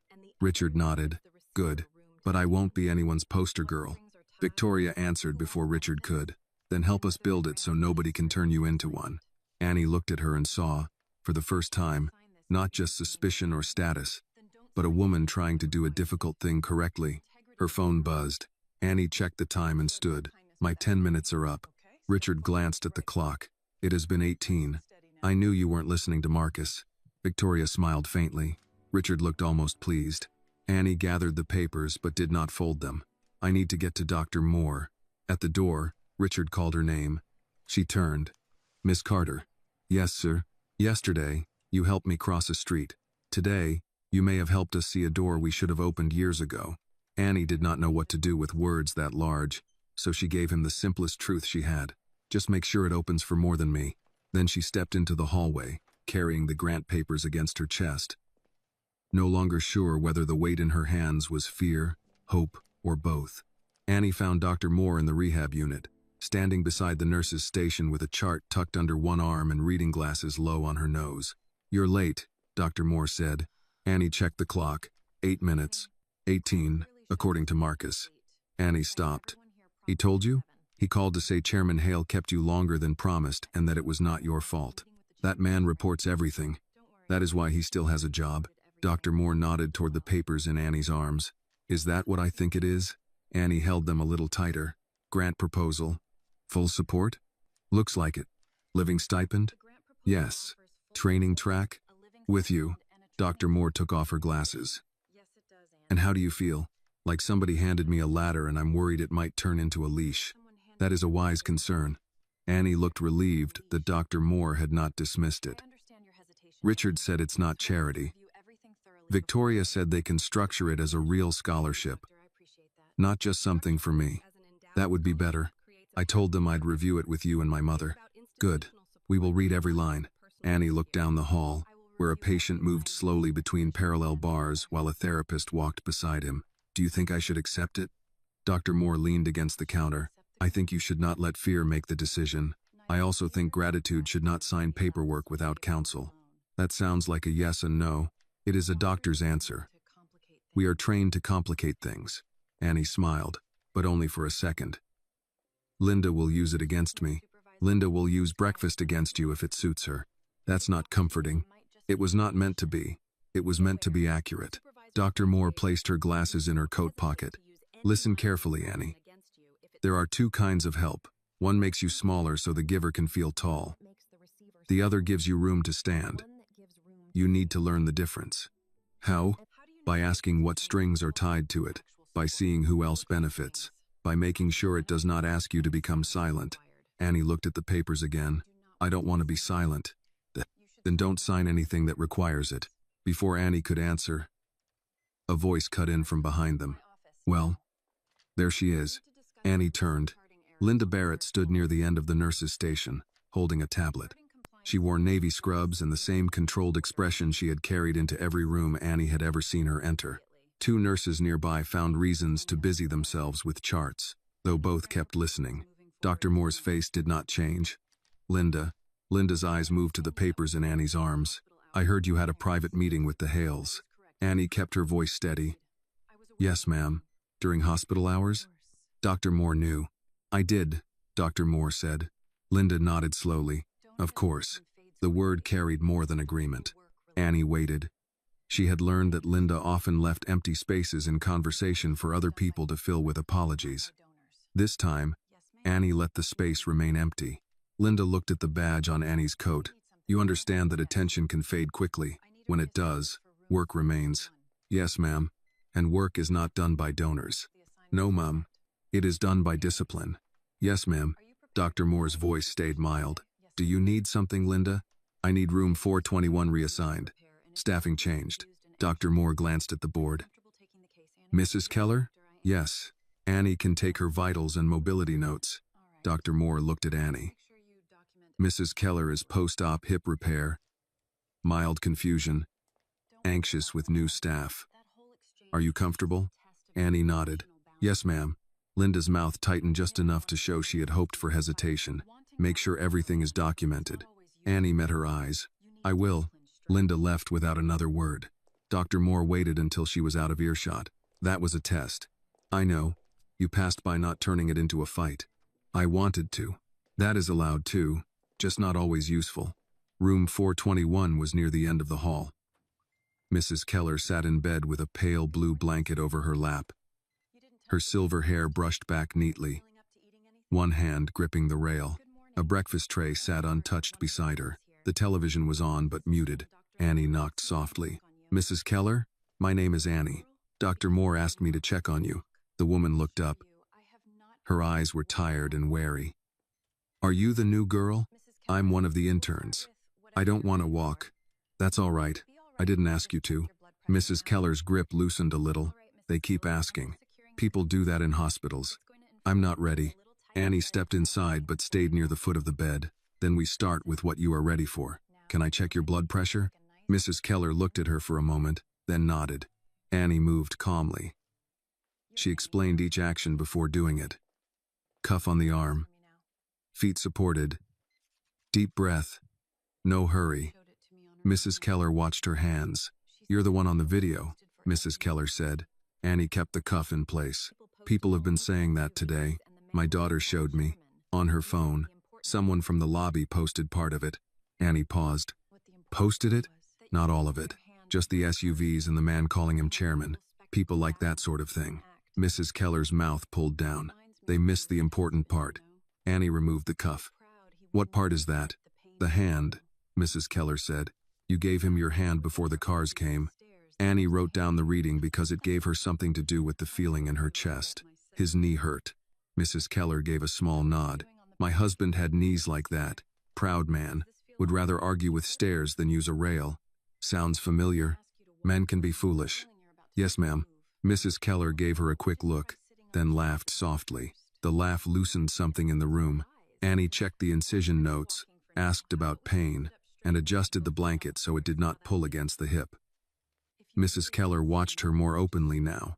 "You said you weren't asking me to walk," Mrs. Keller said. "I'm not." "Then why do I feel like you're about to?" "Because you're wise." Mrs. Keller snorted. "Careful." Annie smiled. "How about this? We don't walk. We sit up straighter, put both feet on the floor, and see how that feels. If you hate it, you can tell me.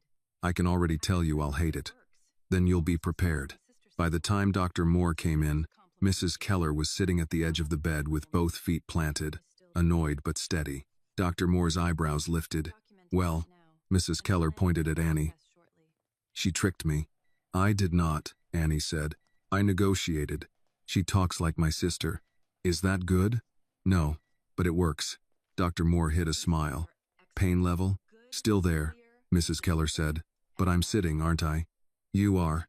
Annie documented everything, including the patient's reluctance, the steps taken, the response, and the plan to reassess. She wrote more carefully than usual, remembering Dr. Moore's words. "You document. You keep copies." When they stepped into the hallway, Dr. Moore looked at the notes. "Good. Clear. Specific. No drama." That last part was for Linda. "It should be for you too. Good notes. Protect good work." They spent the next several hours moving from room to room. Annie helped a man practice standing after surgery. She sat with a woman who feared going home alone. She showed a patient how to use a walker without feeling defeated by it. Everywhere she went, pieces of the video seemed to arrive before her. Some patients mentioned it. Some staff pretended not to know. A few gave her too much praise in a way that made her uncomfortable. Others cooled the moment she entered. By mid-afternoon, Annie understood what Dr. Moore meant. Kindness for the wrong reason could feel almost as heavy as suspicion. Near the end of shift, she walked into the supply room and found two interns whispering over a phone. One of them, Paige, looked up too late. Annie stopped. "Is that the video?" Paige's face reddened. "Somebody sent it in the group chat." The other intern, Mark, shrugged. "It's everywhere in the hospital now." "Great," Annie said. Paige lowered the phone. "I'm sorry. I wasn't laughing at you. What were you doing?" "I don't know. Watching, I guess." Mark leaned against the shelf. "Must be nice." Annie turned to him. "What?" "To have Hale notice you. Some of us work hard too." Paige said. "Mark." "No, I'm just saying. One viral moment, and suddenly everything changes." Annie felt the old heat rise in her throat. She thought of apologizing. Then she thought of Mrs. Keller sitting at the edge of the bed. "You think I planned that?" Annie asked. "I think lucky things happen to some people. It wasn't luck when he couldn't cross." "No, but it worked out for you." Annie stepped closer, not angry in volume, but clear. "I was walking home in the cold after being told I wasn't ready for a job I've been working toward for months. I helped a man because he was hurting. If you want to call that lucky, go ahead. But don't skip the part where everyone else could have done it too. Mark looked away first. Paige whispered, Annie, I'm sorry. Annie picked up the supplies she needed. Don't be sorry. Just be careful what story you tell. She left before her voice could shake. In the hallway, Dr. Moore was waiting as if she had heard enough to know, but not enough to embarrass her. Hard day? Dr. Moore asked. Annie breathed out. Long enough. That phrase is becoming yours. It fits too many things. Dr. Moore handed her a sealed envelope. This came from Dr. Whitaker's office. Official notice. You don't have to open it here. Annie stared at it. Is it bad? I don't know, but you are still standing either way. Annie took the envelope and slipped it into her bag. I'll open it at home. Good. And Annie? Yes, ma'am? You answered Mark well. Annie closed her eyes briefly. You heard.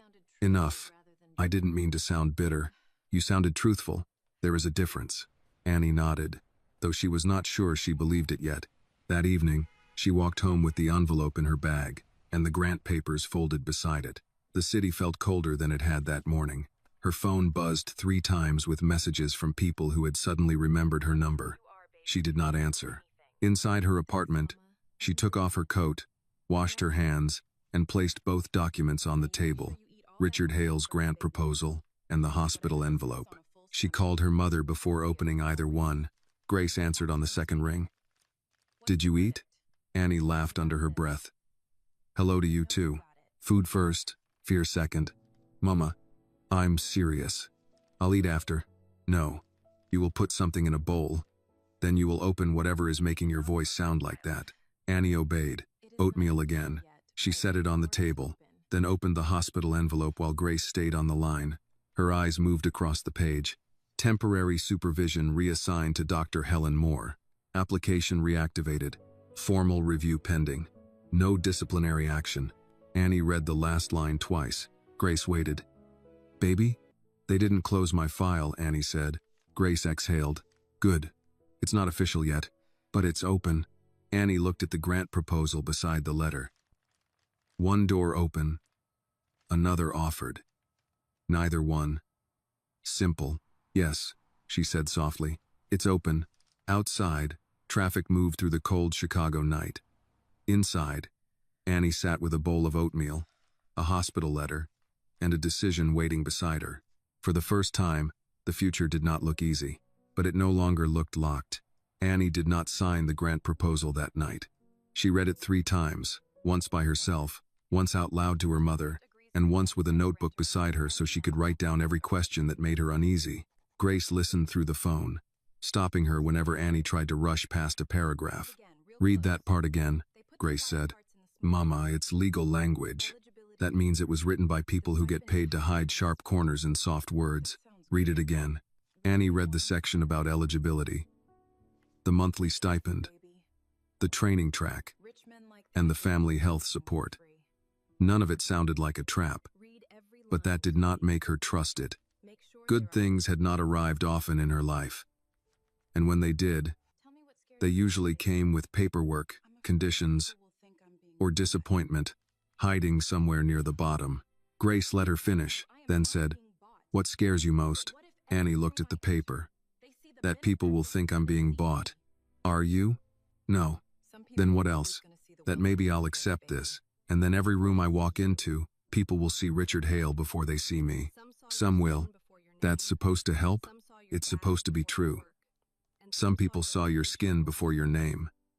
Some saw your badge before your work. Some saw your age before your sense. Folks who want to see wrong will find a window.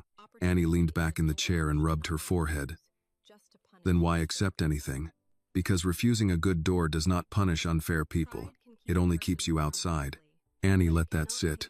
Grace's voice softened. Baby, pride can keep a person warm for a minute, but it cannot pay tuition, buy medicine, or teach you what you were born to learn. I don't want to owe him. You owe him honesty. You owe the work your best. You do not owe anyone your soul. Annie looked toward the window. The glass showed her own reflection. Tired eyes, hair tied back, hospital badge still clipped to the coat hanging beside the door. She thought about Richard on the bench, angry at his own knee, angry at needing help, angry at the world for watching. She thought about how quickly she had recognized that anger because she carried her own version of it. What if accepting help changes me? Annie asked. Grace was quiet for a moment. Then make sure it changes the part of you that's been surviving, not the part of you that stayed kind. The next morning, Annie brought the grant papers to Dr. Moore. Dr. Moore did not skim them. She closed her office door, cleared a space on her desk, put on her reading glasses, and read each page, like she expected the paper to confess, if watched long enough.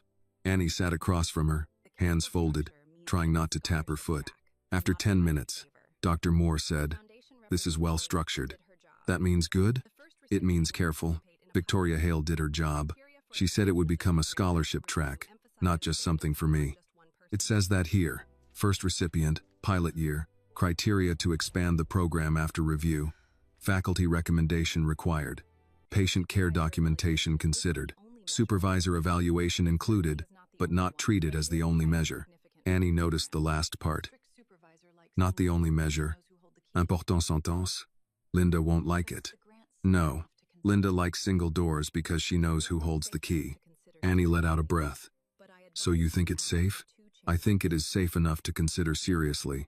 I also think you should ask for 2 changes. Annie sat straighter. What changes? First, no public use of your image, name, or personal story without your written approval. Second, family health support must be administered through the General Scholarship Fund, not as a private favor to you. Victoria said that. Good. Put it in writing anyway. Annie nodded and wrote both down. Dr. Moore removed her glasses. Do you want this, Annie? The question was simple enough to hurt. Annie looked at the papers. I want the chance. I don't know if I want all the attention wrapped around it.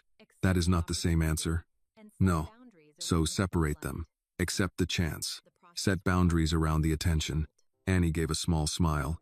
You make it sound easy. It will not be easy. It will be adult. Before Annie could answer, a knock came at the door. Dr. Moore called for them to enter. Marcus Reed stepped in, holding a folder and a paper cup of coffee. He looked at Annie first, then Dr. Moore. Dr. Moore, Miss Carter. Mr. Reed, Dr. Moore said, you are becoming a regular visitor.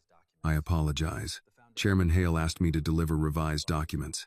Miss Hale added the privacy clauses Miss Carter requested. Annie blinked. I didn't request them yet. Marcus allowed himself a small smile. Miss Hale anticipated that Dr. Moore would. Dr. Moore looked pleased, despite trying not to. Smart woman. Marcus placed the folder on the desk. Also, Chairman Hale asked whether Miss Carter had eaten breakfast. Annie closed her eyes. Did my mother talk to him? No, Marcus said. But he has become aware that people around you ask that question often. Dr. Moore took the folder. Tell Chairman Hale that Miss Carter is not to be managed like a corporate project. I will phrase that more gently. Do not. Marcus nodded once. Understood. Annie looked at the coffee cup in his hand. Is that for me? No, for Dr. Moore. Chairman Hale said she sounded like someone who drinks hospital coffee and pretends it's acceptable. Dr. Moore reached for it. For once, he is medically correct. Marcus turned to leave, then paused. Miss Carter, Miss Hale also asked me to say she is available at noon if you want to review the documents directly. No pressure. Annie almost laughed at the phrase no pressure. Nothing about the Hales felt pressure-free. Still, she nodded. I'll meet her. At noon, Foundation office. When Marcus left, Dr. Moore opened the revised folder. Good. They are moving fast. Too fast? For bureaucracy, yes. For justice, perhaps not. The morning passed in patient rooms. Annie tried to focus on work because work made more sense than sudden opportunity. Mrs. Keller sat in a chair for 20 minutes and complained for 19 of them. Miss Howard took 6 steps with the walker and called it a parade. A retired school secretary named Mrs. Donnelly asked Annie to read the large print on her discharge instructions, then corrected the grammar of every sentence. You should work for the hospital, Mrs. Donnelly said. I do, ma'am. No, I mean work where they listen to you. Annie tucked that away. At noon, she went to the Foundation office. Victoria Hale was waiting at the small conference table with 2 copies of the revised grant. She had removed the sharp edge from her voice, but not the precision. Annie appreciated that. Warmth was good. Clarity was better. "Miss Carter," Victoria said, "thank you for coming. Thank you for adding the clauses. I should have included them first." Annie sat. "Why didn't you?" Victoria considered the question. "Because people in my world often assume consent comes with gratitude." Annie did not answer. Victoria looked down at the papers. That was not meant as an excuse. "I know." They reviewed the grant line by line. Victoria explained the stipend, the training expectations, the academic requirements, the privacy clause, the health support fund, and the process for future applicants. Annie asked every question from her notebook. Victoria answered without irritation. When Annie reached the family health support section, her voice slowed. "My mother won't be named?" "No. Her care would be covered through an emergency support category available to scholarship recipients. No press, no donor dinner, no personal display." "Good." Victoria's expression softened. "You protect her. She's had enough people discuss her life like paperwork." Victoria nodded. "Then we won't." Annie turned the page. "What do you need from me?" "Your signature, if you choose." Continued work with Dr. Moore. Monthly review. And honesty. If anyone connected to this foundation makes you feel used. That includes your father? Victoria's mouth curved slightly. "Especially my father." Richard's voice came from the doorway. "I heard that." Annie turned. Richard stood there with his cane, Marcus behind him, looking mildly annoyed and properly checked by a doctor. Victoria gave him a look. "You were supposed to rest." "I am resting. Standing is not running." "Dad." He sighed and came in slowly. "Miss Carter, I will not interrupt. I only wanted to say one thing." Annie waited. Richard placed one hand on the back of a chair. "If you sign, do it because the work matters. Not because of me. Not because you feel grateful. Not because people expect a touching ending. Sign only if this helps you become what you were already trying to become." Annie looked at him, then at Victoria, then down at the papers. She thought of the cold crosswalk, the hand she offered, the hand he finally took. She thought of Linda's evaluation, Dr. Moore's notes, her mother's medicine, the patients who needed someone to notice when pain hid behind pride. Then she picked up the pen. Her hand trembled, but not enough to stop her. She signed her name, Annie Carter. Victoria signed next as foundation representative. Dr. Moore would sign later as supervising physician. Richard did not sign that page. Annie noticed. "You don't sign?" she asked. "No," Richard said. "This should not rest on my mood." That was the first thing about the paperwork that made Annie feel safer. Victoria gathered the pages. "I'll file this today. Officially, you are the first recipient of the Hale Foundation Clinical Training Support Grant. Public announcement will wait until the broader scholarship track is ready and until you approve language." Annie nodded. "Thank you." Richard looked at her. "How do you feel?" Annie thought about lying, then decided against it. "Like I just stepped into another crosswalk." Richard's face softened. "Then we will make sure the light lasts longer this time." Annie stood, smoothing her coat. "I need to get back to Dr. Moore." Victoria extended her hand. Annie took it. "Welcome to the program, Miss Carter." "Thank you, ma'am." Richard did not offer his hand right away. Instead, he said, "One more thing." Annie braced herself. "I had a proper medical evaluation. Severe inflammatory flare. No fracture." "Good. I am using a prescribed brace." "Good. And Marcus has been unbearable about stairs." Marcus said from the doorway. "Accurate." Annie smiled. "Then listen to Marcus." Richard looked wounded. "After all this, you take his side?" "When he's right." Victoria gave a quiet laugh. For a moment, the room felt almost ordinary. Not simple, not fixed, but human. Then Annie's phone buzzed. A message from Grace. "Did you eat before signing anything?" Annie smiled down at the screen. She typed back, "Yes, ma'am." And I signed. The reply came fast. Then Stantal. Annie slipped the phone into her pocket and walked back into the hospital corridor with the same old shoes, the same scratched badge, and a future that had not been handed to her like charity. It had been opened like a door, and this time, Annie did not apologize for walking through. By the time Annie returned to the rehab unit, the signed grant no longer felt like paper. It felt like something alive tucked inside the day, moving with her through every hallway. Dr. Moore did not ask for details right away. She only looked at Annie's face, then at the clock. You signed, she said. Annie stopped near the nurse's station. How did you know? You're standing like someone who made a hard choice and survived it. I'm not sure I survived it yet. You are here. That counts. Annie slipped a fresh pair of gloves into her pocket. Victoria added the privacy language. The support from my mother goes through the general fund. Richard doesn't sign off personally. Good. I thought that would make me feel less scared. Did it? A little. Then a little is enough for today. The day did not slow down for Annie's nerves. Mrs. Keller needed help transferring from bed to chair. Mr. Howard refused the walker until Annie asked if he wanted to tell his knee or let his knee tell him. A man recovering from a stroke grew frustrated because his right hand would not close around a cup. Annie stayed beside him, not filling the silence with false cheer, only waiting until he was ready to try again. Near 3 o'clock. Dr. Whitaker's office sent an email to department heads announcing a formal review of intern evaluation procedures. The words were careful. The meaning was not. All current and recent intern assessments would be examined for consistency, documentation, and supervisory bias. By 3:30, everyone knew. Annie felt it before anyone said anything to her. Conversations stopped when she turned corners. Nurses who had been friendly became too friendly. Others suddenly found charts interesting when she walked past. The hospital had its own weather, and Annie could feel the pressure changing. She was at the supply cabinet counting wound dressing packs when Paige appeared beside her. Hey, Paige said. Annie looked up. Hey. Paige held a stack of clean towels, though she did not seem to remember why. I heard about the review. So did half the building. Probably more than half. Annie returned to counting. Did you need something? Paige shifted her weight. I wanted to say I'm sorry about yesterday. With Mark. I should have said something sooner. You did say something. Not enough. Annie closed the cabinet. You don't have to make up for him. I'm not trying to. I'm trying to make up for me. That made Annie pause. Paige lowered her voice. When Linda put you on extra work, I noticed. When she blamed you for the discharge papers last week, I knew Mark had moved the folder. I didn't say anything because I didn't want her watching me next.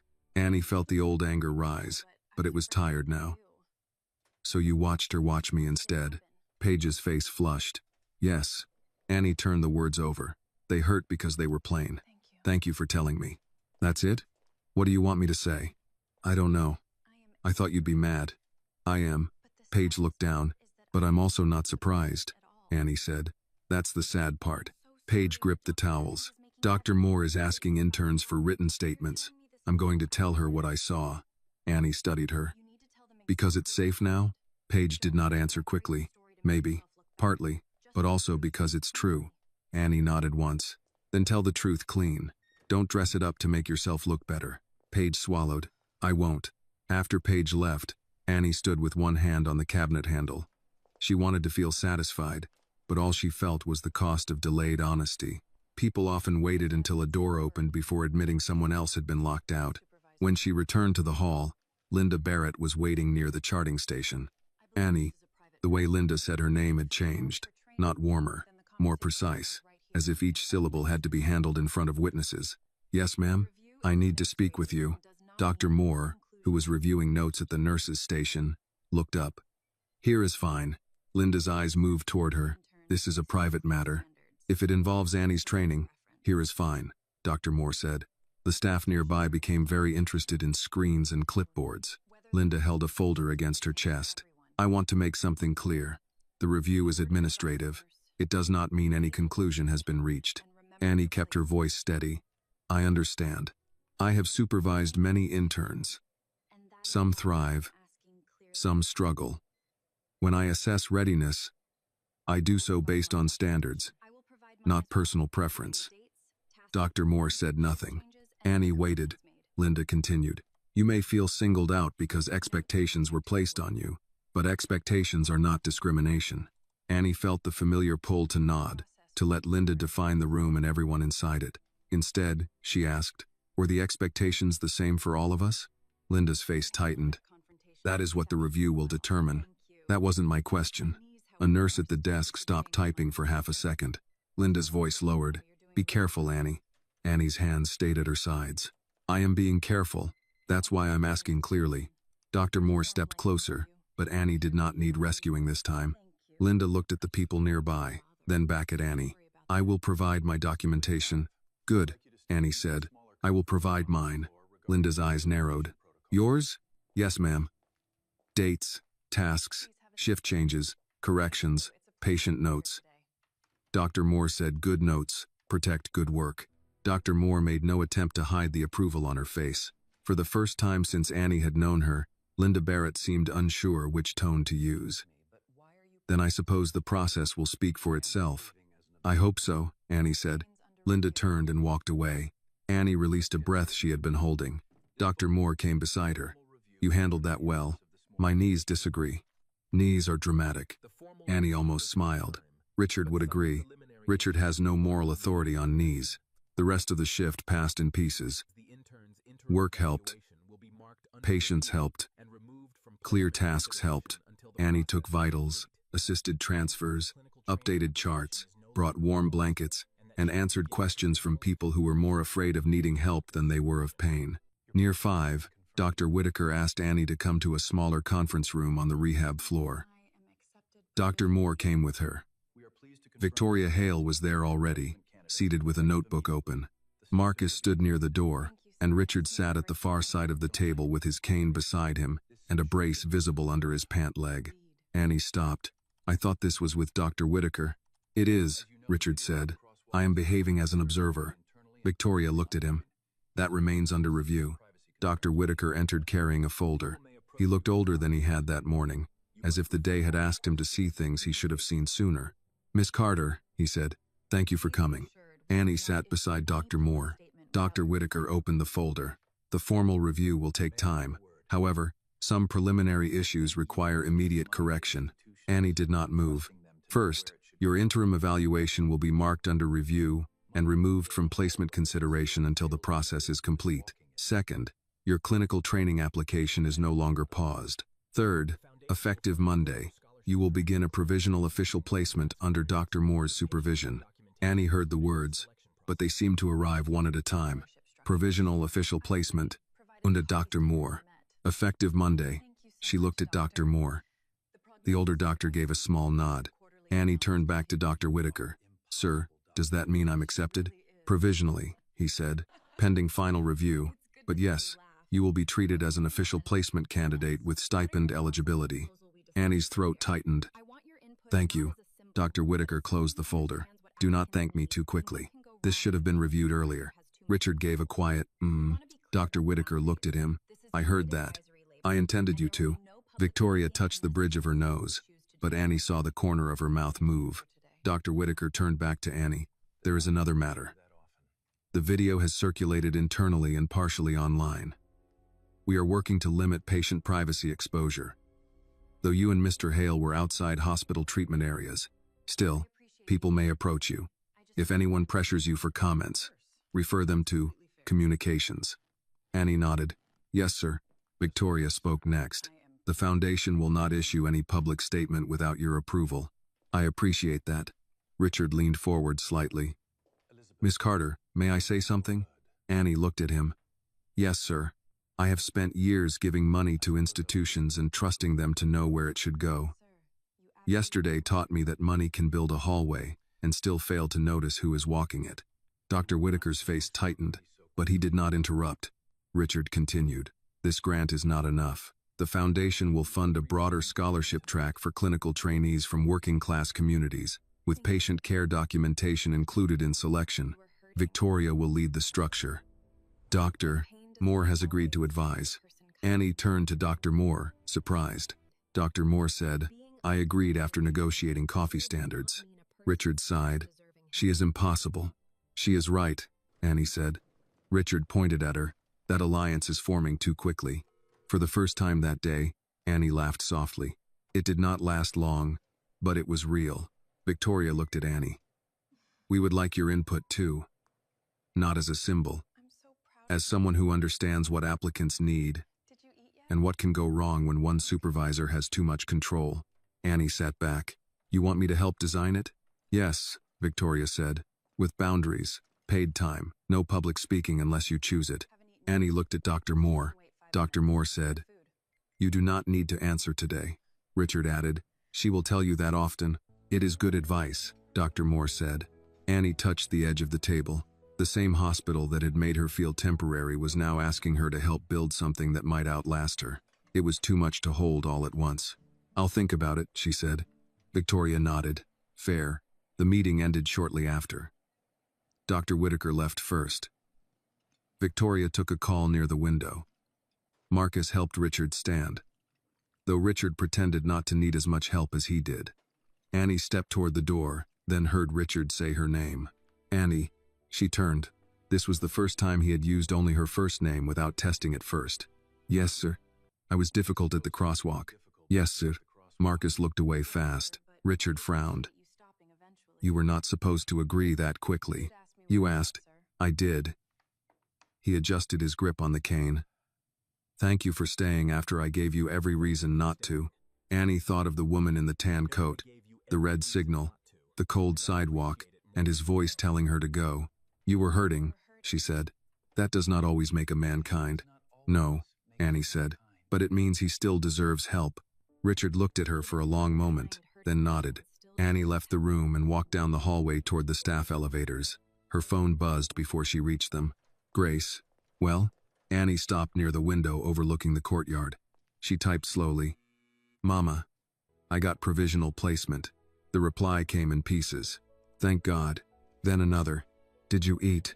Annie smiled, leaned her forehead briefly near the cool glass without pressing into it, and looked down at the courtyard where two patients were walking with therapists. Each step careful. Each step counted. She typed back, Not yet. Grace answered, Then Justice can wait 5 minutes. Go eat. Annie put the phone away and went to the cafeteria. For once, she bought the hot meal, not crackers, not vending machine soup, a real plate with baked chicken, green beans, and mashed potatoes. She sat by the window and took the first bite slowly. It tasted like food. It also tasted, just a little, like being allowed to stay. Monday morning came with a different badge, not a new one. Not yet.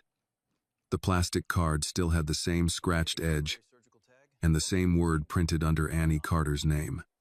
Intern. But beneath it, Doctor. Moore had clipped a temporary placement tag signed by administration, and that small white tag changed the way people read the rest. Annie noticed it at the staff entrance. Mr. Alvarez, the security guard, looked at the tag, then at her. Well now, Annie smiled. It's provisional. That still counts as forward. Yes, sir. He tapped the desk once with his pen. Forward is how people get through winter. Annie carried that with her to the rehab floor. Dr. Moore was already there, reviewing the board beside the nurse's station. She had a fresh coffee in one hand and a stack of patient notes in the other. Annie suspected the coffee had come from the Hale office because Dr. Moore did not make a face after sipping it. Good morning, Annie said. Dr. Moore looked at the placement tag. There it is. It feels temporary. Most beginnings do. What do we do first? Dr. Moore handed her a clipboard. Work. That answer steadied Annie more than congratulations would have. Work, she understood. The morning filled quickly. Mrs. Keller complained through 2 assisted walks, then asked when Annie would come back. Mr. Howard took 8 steps with the walker and announced that 9 would be showing off. A man recovering from a hip replacement refused breakfast until Annie warmed the oatmeal and found brown sugar from the cafeteria. Small things. Real things. The kind of care that never made donor reports but changed the temperature of a patient's day. By late morning, Dr. Moore called Annie into a small staff office near rehab. Victoria Hale was already there with a laptop open, papers arranged in neat stacks. Marcus stood outside the glass panel, speaking quietly into his phone. Richard was not present. Annie looked around. Mr. Hale isn't coming? Victoria shook her head. He wanted to. His doctor disagreed. Good. Victoria smiled. That was my answer too. Dr. Moore shut the door and sat. We have 30 minutes before rounds. Let's use them. Victoria turned the laptop so Annie could see the heading on the screen. Hale Foundation Compassionate Clinical Training Scholarship. Annie read the words twice. That's the official name? Draft name, Victoria said. My father wanted to call it the Annie Carter Compassion Scholarship. Annie's face changed at once. No. I told him you would say that. Please don't put my name on it. We won't unless you choose that. I prefer a broader name anyway. Less pressure on you, more useful for future applicants. Annie let out a breath. Thank you. Victoria clicked to the next page. We need your input on selection criteria. Dr. Moore has already made several notes. Dr. Moore said, several polite corrections. Victoria gave her a dry look. She crossed out an entire paragraph and wrote, this sounds like it was made by people who have never missed a meal. Annie glanced at Dr. Moore. Dr. Moore lifted her coffee. It did. Victoria accepted that without argument. So we start again. Annie sat slowly. What do you need from me? Tell us what would have helped you 6 months ago. That question was harder than it sounded. Annie looked at the blank space beneath the criteria list. Money, obviously. But not only money. What else? Victoria asked. A supervisor who couldn't erase everything with one bad evaluation. A way for patient comments to count. A place to report unfair treatment without making yourself a target. Transportation help. Meals during long shifts. Maybe supplies too. Good shoes cost more than people think. Dr. Moore nodded. Shoes matter. Back pain starts at the floor. Victoria typed as Annie spoke. Annie continued, more carefully now. And don't just pick people who already know how to sound polished. Some of us are still learning how to speak in rooms where we've mostly been corrected.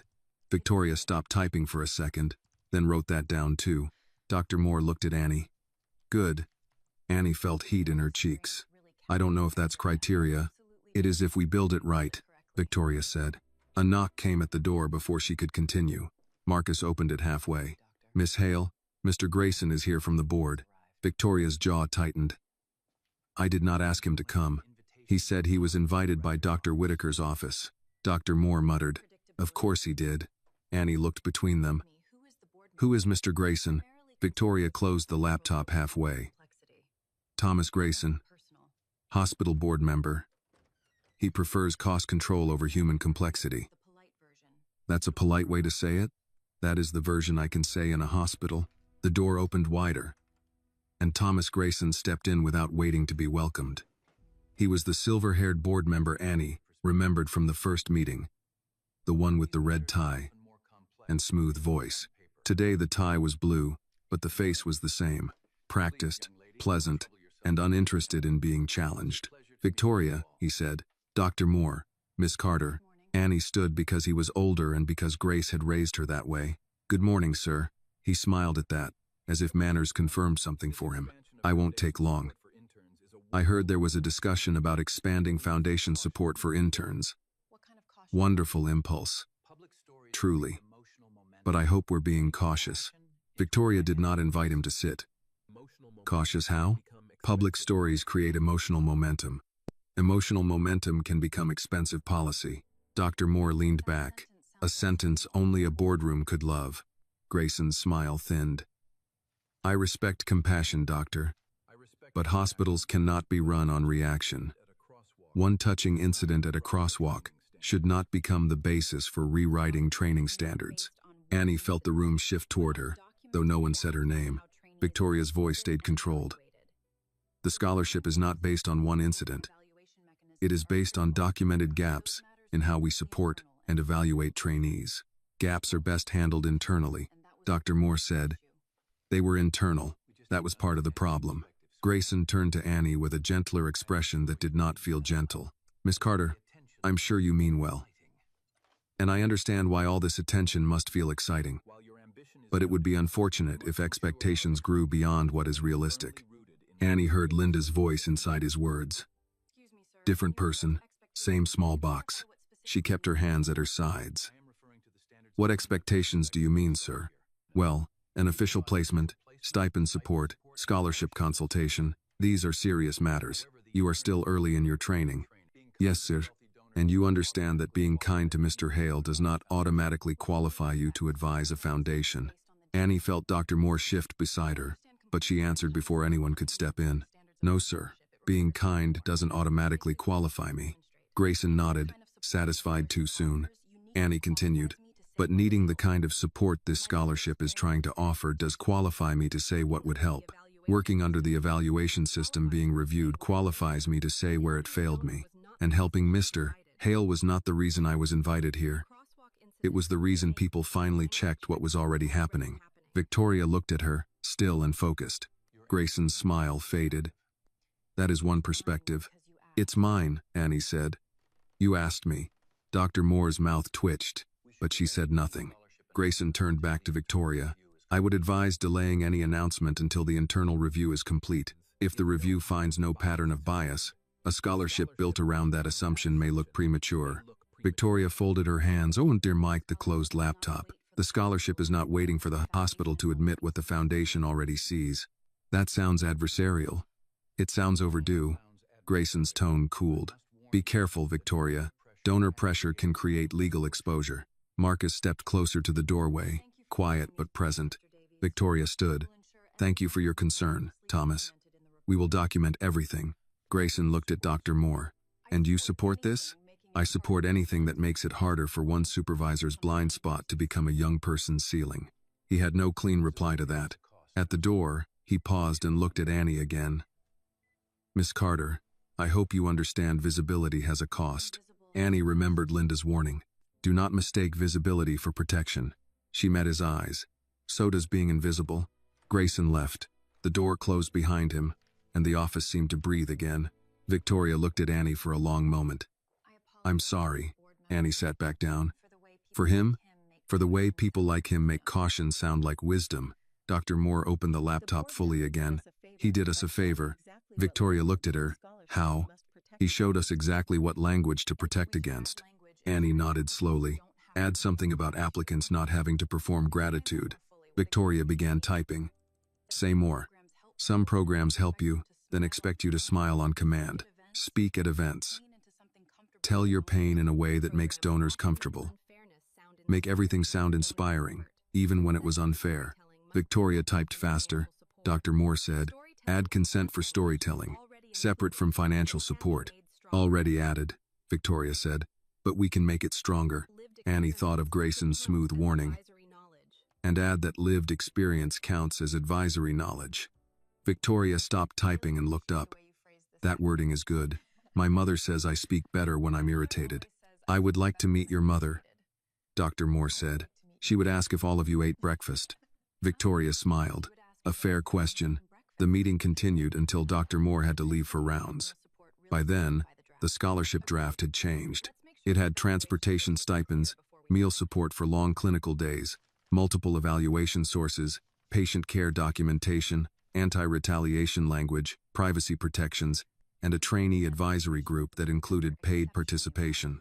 As they left the office, Victoria walked beside Annie. You did well with Grayson. Annie shook her head. I don't like talking to men who sound polite while closing doors. Neither do I. You looked used to it. I am. That's not the same as liking it. They stopped near the corridor leading back to rehab. Victoria lowered her voice. My father built the foundation after my mother died. She was a nurse. He trusts nurses more than executives, which is why executives often frustrate him. Annie glanced toward the black and white photo she had seen in Richard's office. The woman in the picture?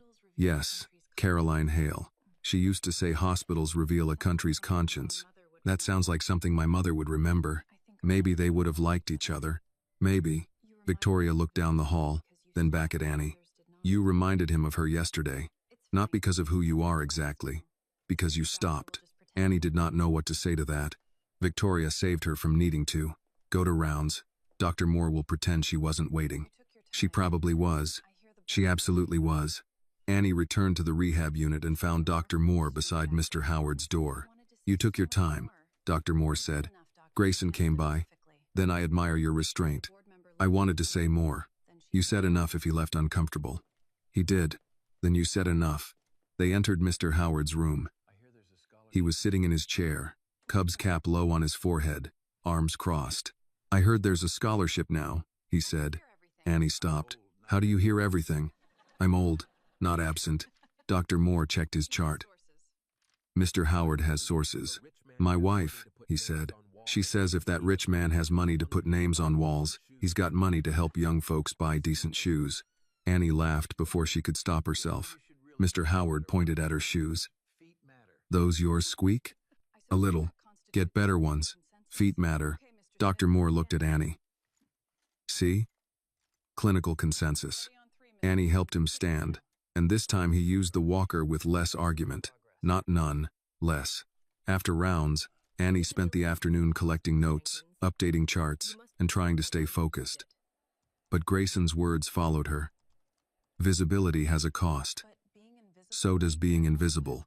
She had said that as if she fully believed it. Maybe she did. Maybe belief sometimes arrived after the words. Near the end of the shift, Marcus appeared at the nurse's station. Miss Carter, he said, Chairman Hale asked me to deliver this. Annie took the sealed envelope. Should I be nervous? Not this time. That's not comforting from you. He almost smiled. Fair. Inside was a photocopy of an old photograph. Richard, much younger, standing beside Caroline Hale in her nurse's uniform. On the back, written in careful handwriting, was a note. Caroline stopped for people before the world approved of stopping. Yesterday, you reminded me that the Foundation has been remembering her name, but not always her courage. Thank you for correcting that. Annie read it twice. Dr. Moore came beside her. Good note? Annie handed it over. Dr. Moore read it and grew quiet. Yes, she said. Good note. Annie slipped the photo carefully into her bag. That evening, as she walked home, her feet still hurt. Her coat was still thin. The city was still cold. But the day had placed something new inside her. Something sturdier than praise. She was no longer just being helped. She was helping shape the help. And for Annie Carter, that made all the difference. The photograph stayed in Annie's bag for 3 days. She did not show it to many people. Not because she was hiding it, but because some things lost weight when passed around too quickly.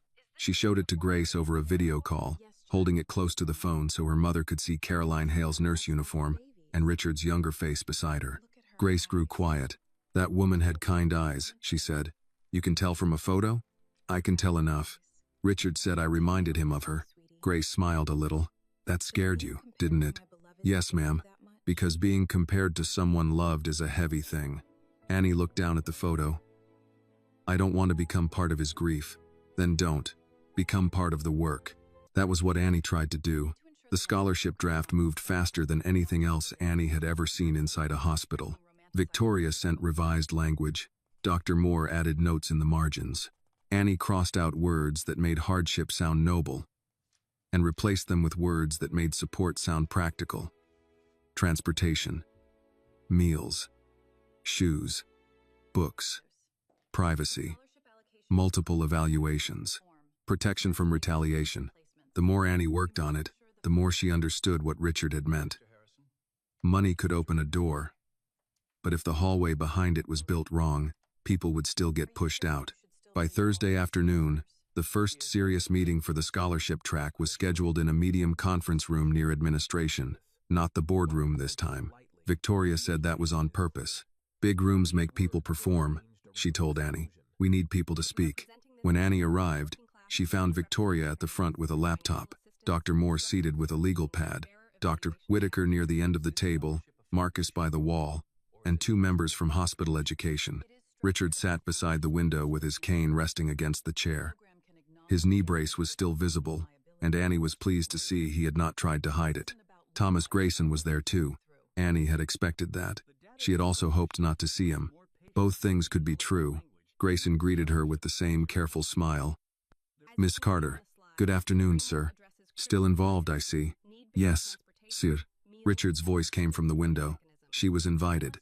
Grayson turned slightly. I did not suggest otherwise. No. You arranged the words around it. Victoria looked down at her notes, but Annie saw her mouth tighten against a smile. Dr. Whitaker cleared his throat. Let's begin. Victoria stood. The purpose of today's meeting is to review the proposed Hale Foundation Compassionate Clinical Training Scholarship. This program is designed to support clinical trainees from working class and underrepresented backgrounds through financial assistance, structured supervision, and fairer evaluation channels. Grayson lifted a hand. Before we discuss expansion, I'd like clarity. Is this scholarship a foundation program or a hospital corrective action? Victoria answered evenly. Foundation program. Then the hospital should avoid language implying internal failure before the review concludes. Dr. Moore said, the program can acknowledge reality without naming liability. Grayson smiled. That sounds like lawyer language, doctor. No, Dr. Moore said. It sounds like experience. Victoria clicked to the first slide. Annie saw her own suggestions written there.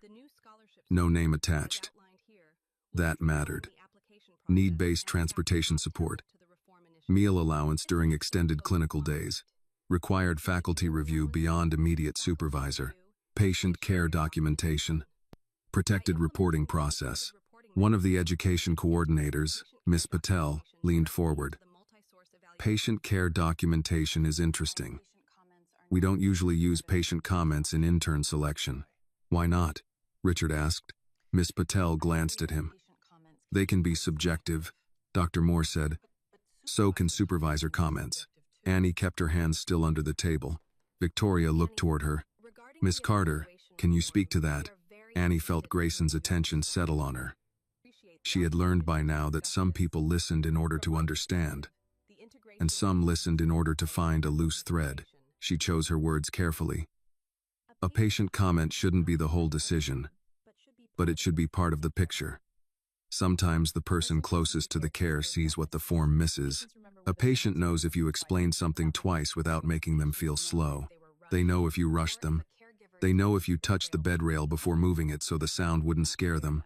Miss Patel nodded slowly. Those are hard things to measure. Yes, ma'am, Annie said, but they're easy things to feel. Dr. Moore wrote that down. Grayson rested one hand on the table. That is heartfelt, Miss Carter. But feelings do not create consistent standards. Annie turned to him. Neither does ignoring them. The room shifted slightly. Richard looked at his cane. Victoria kept her face neutral. Grayson's smile cooled. You are becoming quite comfortable in meetings. Annie felt the sting beneath the politeness, but she did not take the bait. I'm trying to answer what I'm asked. Victoria moved the slide forward. The program will not rely on feelings alone. It will combine supervisor reports, faculty notes, patient care examples, attendance, skills, growth, and trainee interviews. Dr. Whitaker nodded. That is defensible. Grayson looked at him. Defensible is not the same as wise. Richard spoke before anyone else could. Thomas, when my wife was a nurse, she used to say the chart tells you what happened to the body. The patient tells you what happened to the person. A hospital that trusts only one is half blind. Grayson looked toward the old photo on the slide. Victoria had placed Caroline Hale's image there, not as decoration, but as origin. I respect Mrs. Hale's legacy, Grayson said. Richard's expression did not change. Then do not use respect as a way to bury what she stood for. The room tightened. Victoria stepped in before the exchange could harden. Let's move to anti-retaliation language. That section took the longest. Dr. Moore insisted that trainees must be allowed to report biased scheduling, unequal assignments, public belittling, and evaluation concerns without being sent back under the same supervisor. Patel worried about false reports. Dr. Moore agreed false reports mattered, then asked why fear of false reports so often mattered more than the pattern of quiet harm already present. Annie listened. She spoke only when asked. But with each question, she felt less like a guest and more like someone whose experience had weight. Near the end, Grayson leaned back in his chair. My concern remains unchanged. We are building a large mechanism around one intern's story. Annie felt her pulse quicken. Dr. Moore turned to him. No, we are building a mechanism because one intern's story made it harder to ignore many others. Victoria opened a folder. We have received 11 written statements from current and former trainees since the review notice went out. Patterns include unequal task assignment, lack of documentation for positive performance, and fear of reporting supervisor conduct. Dr. Whitaker looked at the folder, his face grave. 11? 12 as of this morning, Victoria said. One came in through the foundation office. Grayson frowned. Why was the foundation receiving hospital complaints? Victoria met his eyes. Because some trainees did not trust the hospital to receive them. That landed heavily. Annie thought of Paige in the supply room. Of the way she had said she saw and said nothing. Of all the people who had probably seen little pieces of unfairness and carried them away because speaking felt too costly. Richard's voice grew quieter. Thomas, you keep calling this one story. That is because you only looked when a billionaire was involved. Annie was not the first person overlooked. She was the first one you were forced to see. Grayson's face tightened, but he did not answer. Dr. Whitaker closed the folder slowly. The scholarship will move forward. The hospital will cooperate with the Foundation on trainee support, pending legal review. Separately, the internal evaluation review will expand. Linda Barrett's name was not spoken, but everyone heard it anyway. After the meeting, people gathered their papers with the careful relief of those who had avoided open disaster while agreeing to more work. Marcus spoke with Richard near the window. Dr. Moore pulled Miss Patel aside. Grayson left without saying goodbye to Annie. Victoria came to Annie with a folder. You did well. I didn't say much. You said enough at the right time. That seems to be the trick around here. It is. Annie looked toward the door Grayson had used. He doesn't think I should be here. Victoria followed her gaze. He thinks many people shouldn't be in many rooms. He just calls it caution. Does he get to stop this? No, Victoria said, but he can slow it down if we get careless. Then we don't. Victoria studied her. You said that like you're part of the team. Annie realized she had. I guess I did. Good. A few minutes later, Annie walked back toward the rehab unit with Dr. Moore. The older doctor said nothing until they reached the elevator. Then she asked, how did it feel? Like being tested. You were. By them? By yourself? Annie thought about that as the elevator descended. She had entered that room afraid of being used as a symbol. She left still afraid, but with a clearer line in her mind. She would not let them make her into a poster, but she could help build a policy. She would not perform gratitude, but she could practice it by making the next person's road less narrow. When they reached the 4th floor, Mr. Howard called from his room before Annie even stepped inside. Miss Annie, they say you're important now. Annie paused at the doorway. Who said that? People talk. They talk too much. That they do. He pointed at the walker. You still making me use this thing? Yes, sir. Then you're not that important. Dr. Moore laughed under her breath. Annie smiled and came into the room. Important people use walkers too. I'll believe that when I see Richard Hale pushing one. I'll suggest it. You do that. As Annie helped him stand, Mr. Howard's joking faded into concentration. His knees shook. His hands tightened on the walker. Annie lowered her voice. Take your time. The chair isn't going anywhere. He breathed through the step. Feels like it is. I know. You don't know everything. No, sir. Just enough to stand here. He looked at her, then took another step. After shift, Annie found an envelope taped to her locker. Her name was written in Paige's handwriting. Inside was a folded note. I gave my statement today. I told the truth about the discharge papers and the extra assignments. I should have said it sooner. I'm sorry. Annie read it twice, then folded it carefully and put it in her bag beside Caroline Hale's photograph. Some apologies could not undo harm, but they could become a first payment toward honesty. That evening, Annie did take the bus home. She was tired enough to spend the fare and wise enough not to call that weakness. She sat by the window, watching the city pass in blocks of light and cold pavement. Her phone buzzed. Grace, did you eat? Annie smiled. Not yet. Grace replied. One day I'm going to get a different answer. Annie typed, I helped build part of a scholarship today. For a long moment, there was no reply. Then Grace wrote, that counts as food for the soul. Now get something for the body. Annie laughed softly, and the woman across the aisle looked over, then smiled without asking why.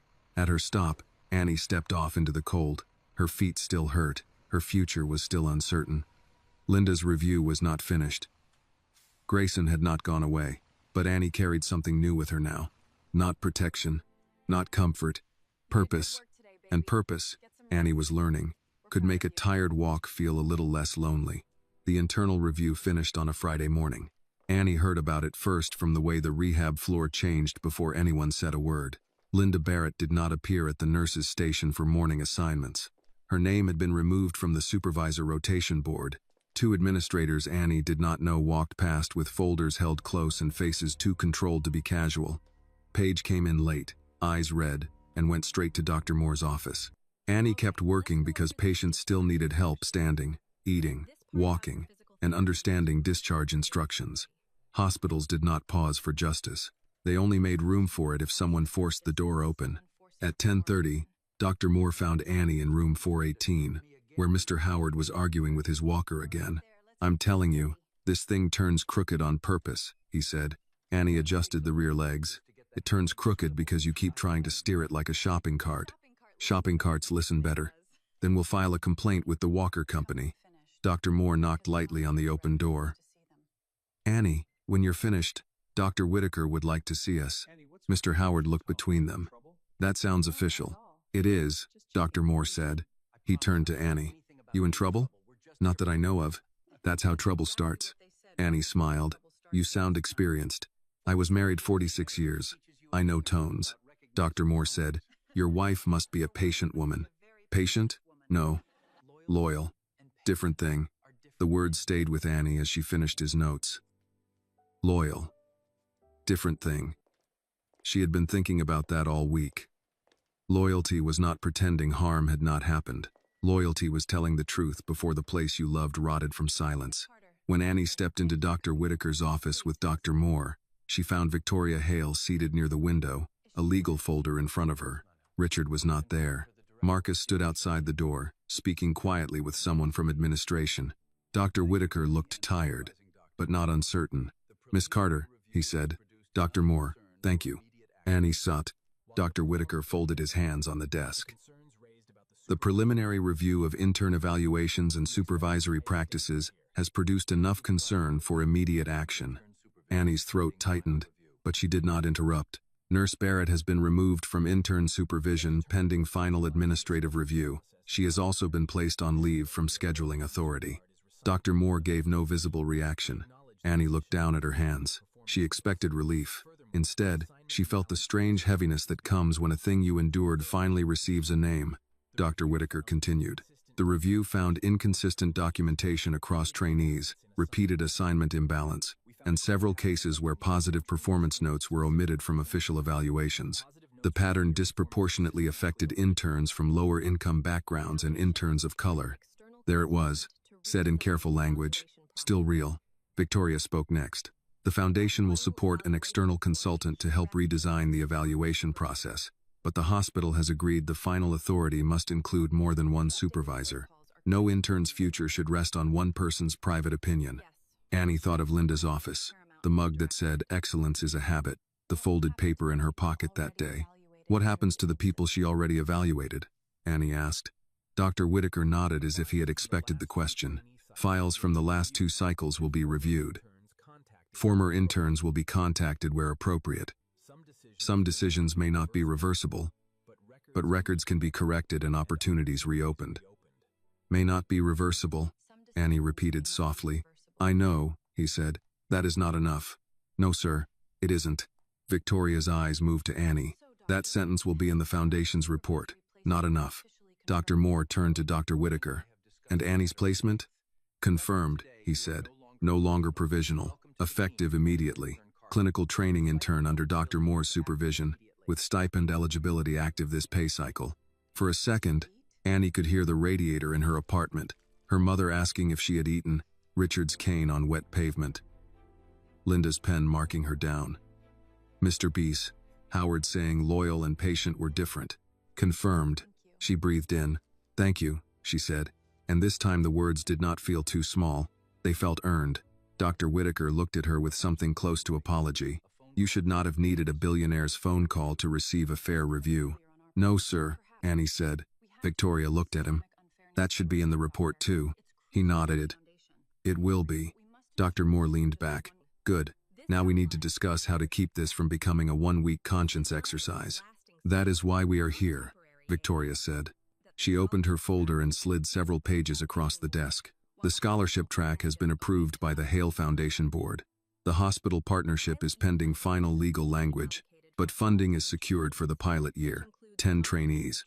Transportation support, meal support, footwear and supply allowance, faculty mentorship, multiple source evaluation, and protected reporting." Annie blinked. 10? Victoria nodded. "You said it should open for more than you. I didn't think it would happen that fast." "Neither did Thomas Grayson," Victoria said. Dr. Whitaker's mouth moved as if he was trying not to smile.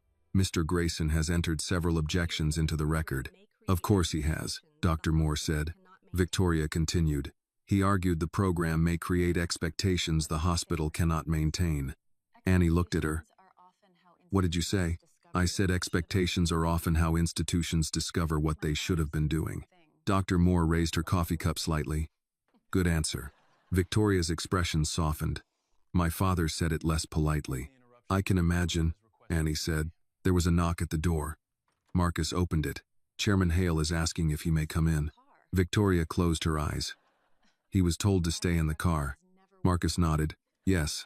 Dr. Moore said, that has never worked on him, has it? No, doctor.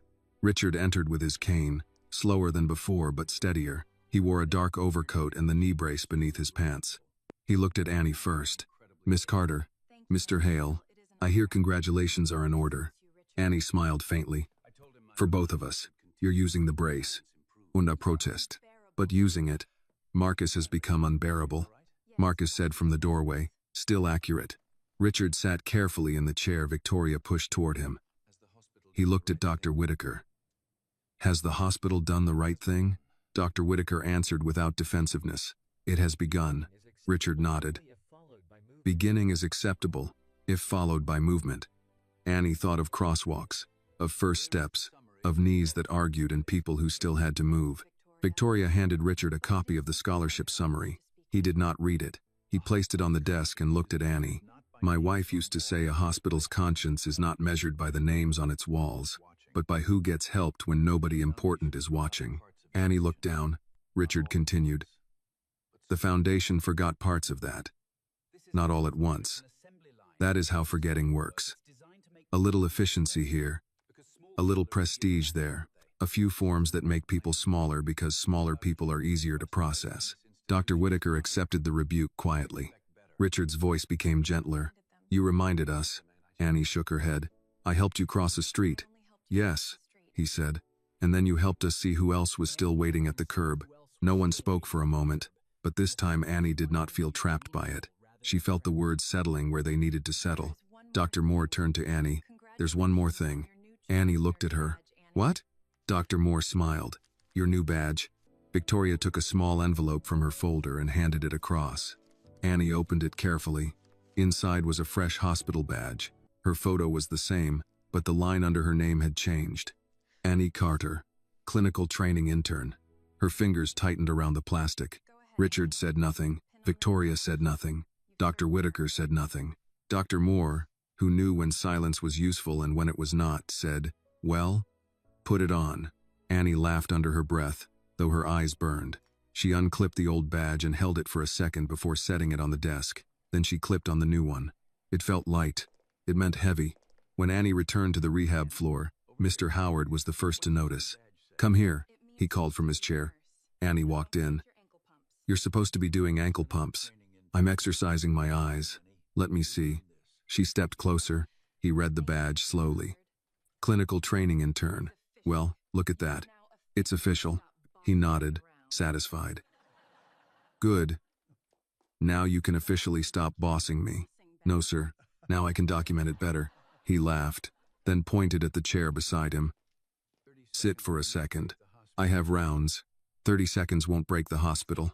Annie sat. Mr. Howard looked toward the window. When I came back from Vietnam, I had a supervisor at the plant who used to call men like me lucky to have any job. Took me years to understand he wasn't measuring my work. He was measuring what he thought I deserved. Annie listened. People like that don't always shout, he said. Sometimes they just hold the clipboard. Annie looked at her new badge. Yes, sir. You keep that badge clean. Not for them. For you. I will. And get better shoes. She smiled. Everybody keeps saying that. Because everybody is right. At the end of the day, Annie called her mother from the quiet corner near the stairwell. Grace answered with her usual question. Did you eat? Annie laughed. Yes, ma'am. I had lunch. A real lunch? Yes. Good. Now tell me. Annie took the badge from her coat and held it, even though Grace could not see it. It's official, Mama. Clinical training intern. Dr. Moore, supervising. Stipend active. Grace did not speak right away. Mama? I'm here, Grace said, but her voice had changed. I just needed to hear it in my heart before I answered. Annie closed her eyes. Grace whispered, "You stood tall." I was scared. Standing tall while scared still counts. Annie looked through the stairwell window at Chicago darkening outside. Linda's been removed from supervision. Good. It doesn't fix everything. No, Grace said. But justice doesn't always come as a whole meal. Sometimes it comes one honest bite at a time. Annie smiled through the ache in her chest. You and your food wisdom, because you still forget to eat. After the call, Annie stood in the stairwell for another minute. She thought of Linda, Grayson, Paige, Dr. Moore, Victoria, Richard, Marcus, Mr. Howard, Mrs. Keller, and every person who had crossed her path since the cold evening at the intersection.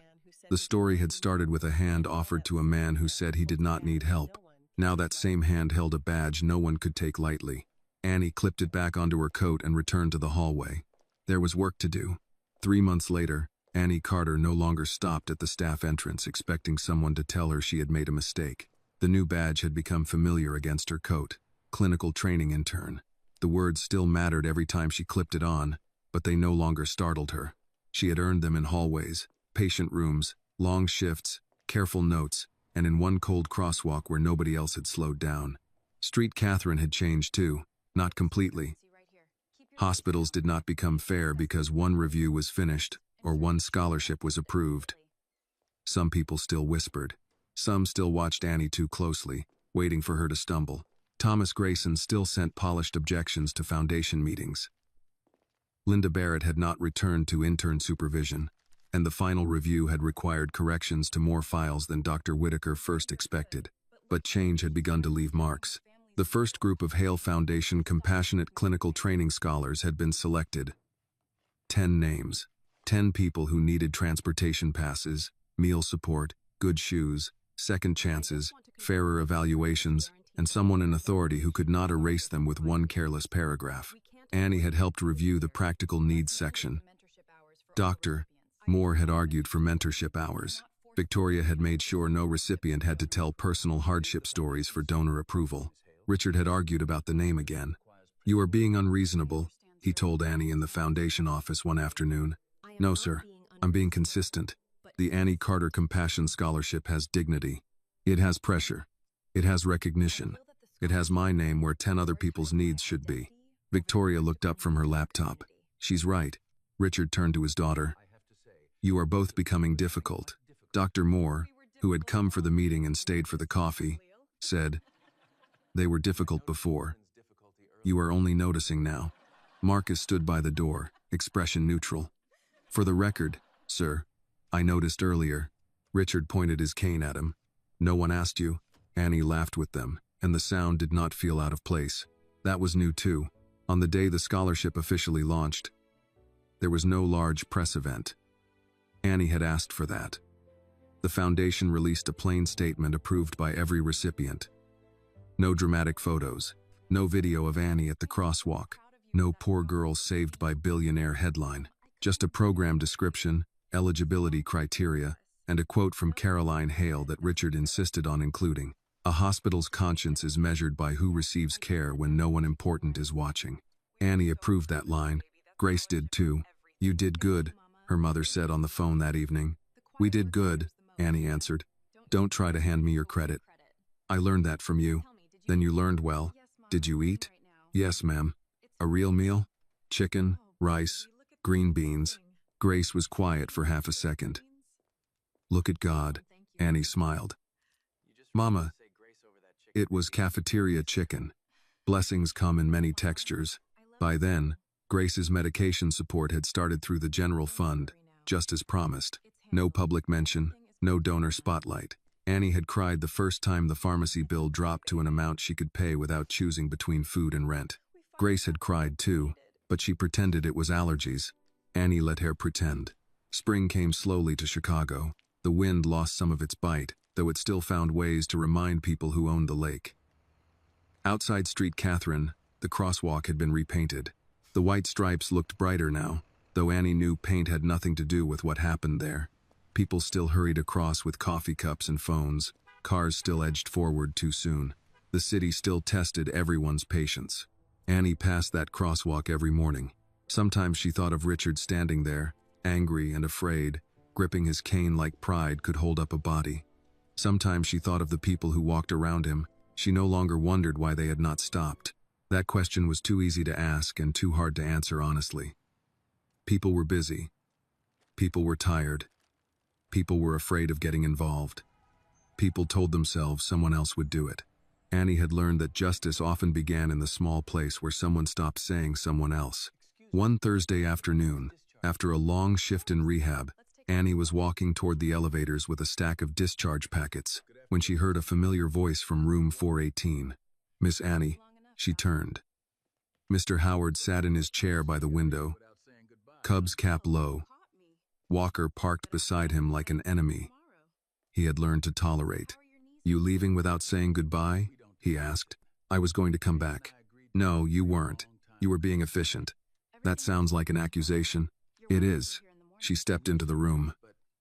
"How are the knees? Mine or yours?" "Yours. Still mine. That's the problem." Annie checked the whiteboard. "Discharge tomorrow." His wife would pick him up in the morning. "You ready to go home?" "No." Annie looked at him. He sighed. "Yes, but no. That makes sense." "It does?" "Leaving help can feel harder than needing it." Mr. Howard looked out the window. "You always say things like you've been old before." "No, sir. I just listen to people who have." He nodded at her badge. "You keep going, Miss Annie." "I plan to. And don't let them turn you into a speech." She smiled. "I'm trying not to." "Good. Speeches don't help a man get out of bed. Hands do." Annie's throat tightened. "Yes, sir." After work, Annie stopped by the Hale Foundation office to drop off notes from the first scholarship orientation. Richard was there, though he was supposed to have left an hour earlier. His cane rested beside his chair. A prescribed brace supported his knee. He looked better than he had months ago, but he still moved carefully when he stood. "You're late," Annie said. "I own the foundation." "That doesn't answer the charge." Victoria, seated across the room, did not look up from her laptop. He refused to leave until he read every orientation note. Richard frowned. "I was reviewing." "You were hovering," Victoria said. Marcus appeared in the doorway. "The car is ready, sir." Richard ignored him and looked at Annie. "How did orientation go?" "Good. Nervous. A few people asked if there would be cameras." His expression tightened. "There will not." "I told them." "And did they believe you?" "Not all the way. But they will." Victoria closed her laptop. "That takes time." Annie nodded. "Trust usually does." Richard studied her for a moment. "You sound more certain now." "I'm not. I just don't apologize for being uncertain as much. That is progress. It's work. Same thing sometimes." Marcus cleared his throat. "Sir, your appointment." Richard sighed and reached for his cane. This time he did not pretend he did not need it. Annie noticed. So did Victoria. At the door, Richard paused. "Miss Carter." "Yes, sir. I passed the crosswalk this morning." Annie waited. A man was helping his wife across. She moved slowly. He held her hand like the whole street could wait. "That's good." "Yes," Richard said. "It is." He seemed to want to say more, then decided against making the moment larger than it needed to be. Annie appreciated that. After he left, Victoria handed Annie a folder. "Final scholarship packet. Your edits are included." Annie flipped through the pages. No forced testimonials, no use of personal stories without consent. Meal support listed beside tuition, not hidden in a footnote. Shoes included under clinical supplies. She looked up. "You kept the shoes." "After Mr. Howard called my office to explain footwear economics, I didn't dare remove them." Annie laughed. "He called you?" "He did. He said if rich people can put marble in lobbies, they can buy nurses decent shoes." "He has a point." He had several. Annie held the folder against her chest. "Thank you." Victoria's face softened. "No, thank you for not letting us make the easy version." That evening, Annie took the bus home. She could afford it now, but she still noticed the price. Some habits did not disappear when money arrived. They softened slowly, like hands warming after cold. Halfway through the ride, an older woman got on carrying a canvas grocery bag and a folded medical form. She moved down the aisle, unsure of where to sit. The bus shifted forward before she found a handhold, and she caught the seat back with a startled breath. Annie stood at once. "Ma'am, you can take my seat." The woman looked tired. "Oh, honey. I'm all right," Annie smiled. "I know. Take it anyway." The woman sat, grateful but trying not to show too much of it. Annie held the pole as the bus moved through evening traffic. Outside, the city slid by in brick walls, corner stores, laundromats, church signs, and apartment windows lit against the dark. At her stop, Annie stepped down onto the sidewalk. The air was cold, but not cruel. She walked the last block home carrying the scholarship packet in her bag and a container of soup from the cafeteria for dinner because Grace had taught her better than crackers. Her phone buzzed as she reached her building. "Grace, did you eat?" Annie smiled and typed, "I have soup." Grace replied, "I'll accept that." Annie climbed the stairs. Before unlocking her door, she paused in the hallway and thought of the first night after meeting Richard. The same steps had felt heavier then. The same key had stuck in the same lock. The same small apartment had waited with the same radiator noises, but Annie was not the same. Not because a billionaire had found her, because she had been seen, and then she had chosen to help others be seen too. The next morning, Annie returned to Street Catherine early. The lobby was busy. The elevators were slow. Someone had spilled coffee near the gift shop. A volunteer was giving directions to radiology. Everything ordinary, everything still worth doing. Near the corridor leading to rehab, an elderly woman in a pale coat stood holding an appointment paper with both hands. People moved around her. She looked from one sign to another, confused but too proud to ask. Annie stopped. For a moment, the hospital noise faded into the memory of wind, wet pavement, and a man gripping a cane at the curb. Then Annie stepped forward. "Good morning, ma'am," she said. "Where are you trying to go?" The woman looked embarrassed. "I'm supposed to find the mobility clinic. I thought I knew the way." "It can be confusing. I hate needing directions." Annie smiled and held out her hand. "Take my hand, ma'am. I'll walk you there." The woman hesitated, then took it. Across the hall, Richard Hale stood near the foundation corridor with Marcus beside him. He had arrived for a meeting, but he did not interrupt. He simply watched as Annie walked slowly with the woman, matching her pace, holding the appointment paper in her other hand, speaking softly enough that only the woman could hear. Marcus looked at Richard. "Sir?" Richard's eyes stayed on the hallway. "Give them a minute." Annie did not see him at first. She was focused on the woman beside her, on the careful steps, on the small act of helping someone arrive with dignity. When they reached the clinic doors, the woman squeezed Annie's hand. "Thank you, dear." "Yes, ma'am." On her way back, Annie finally noticed Richard. He leaned on his cane, older in the morning light than his money ever let people imagine. He nodded once. Annie nodded back. No speech, no cameras, no applause. Only a hallway, a hand offered, and a person helped across the distance they could not manage alone. That was the part Annie understood now. Kindness did not become real because someone rewarded it. Justice did not become strong because someone announced it. The best things often began quietly, in places people almost missed. A crosswalk, a park bench, a hospital room, a bus aisle, a hallway. Annie Carter had not changed because the world finally noticed her. The world had changed around her because she kept noticing others. And when the next person needed a steady hand, Annie did what she had done from the beginning. She stopped, she smiled, and she helped them cross. The lesson of Annie Carter's story is simple but powerful. Real kindness does not wait for recognition, reward, or permission. Annie helped Richard Hale before she knew his name, his wealth, or his influence. She saw pain where others saw inconvenience, and she chose to stop when everyone else kept walking.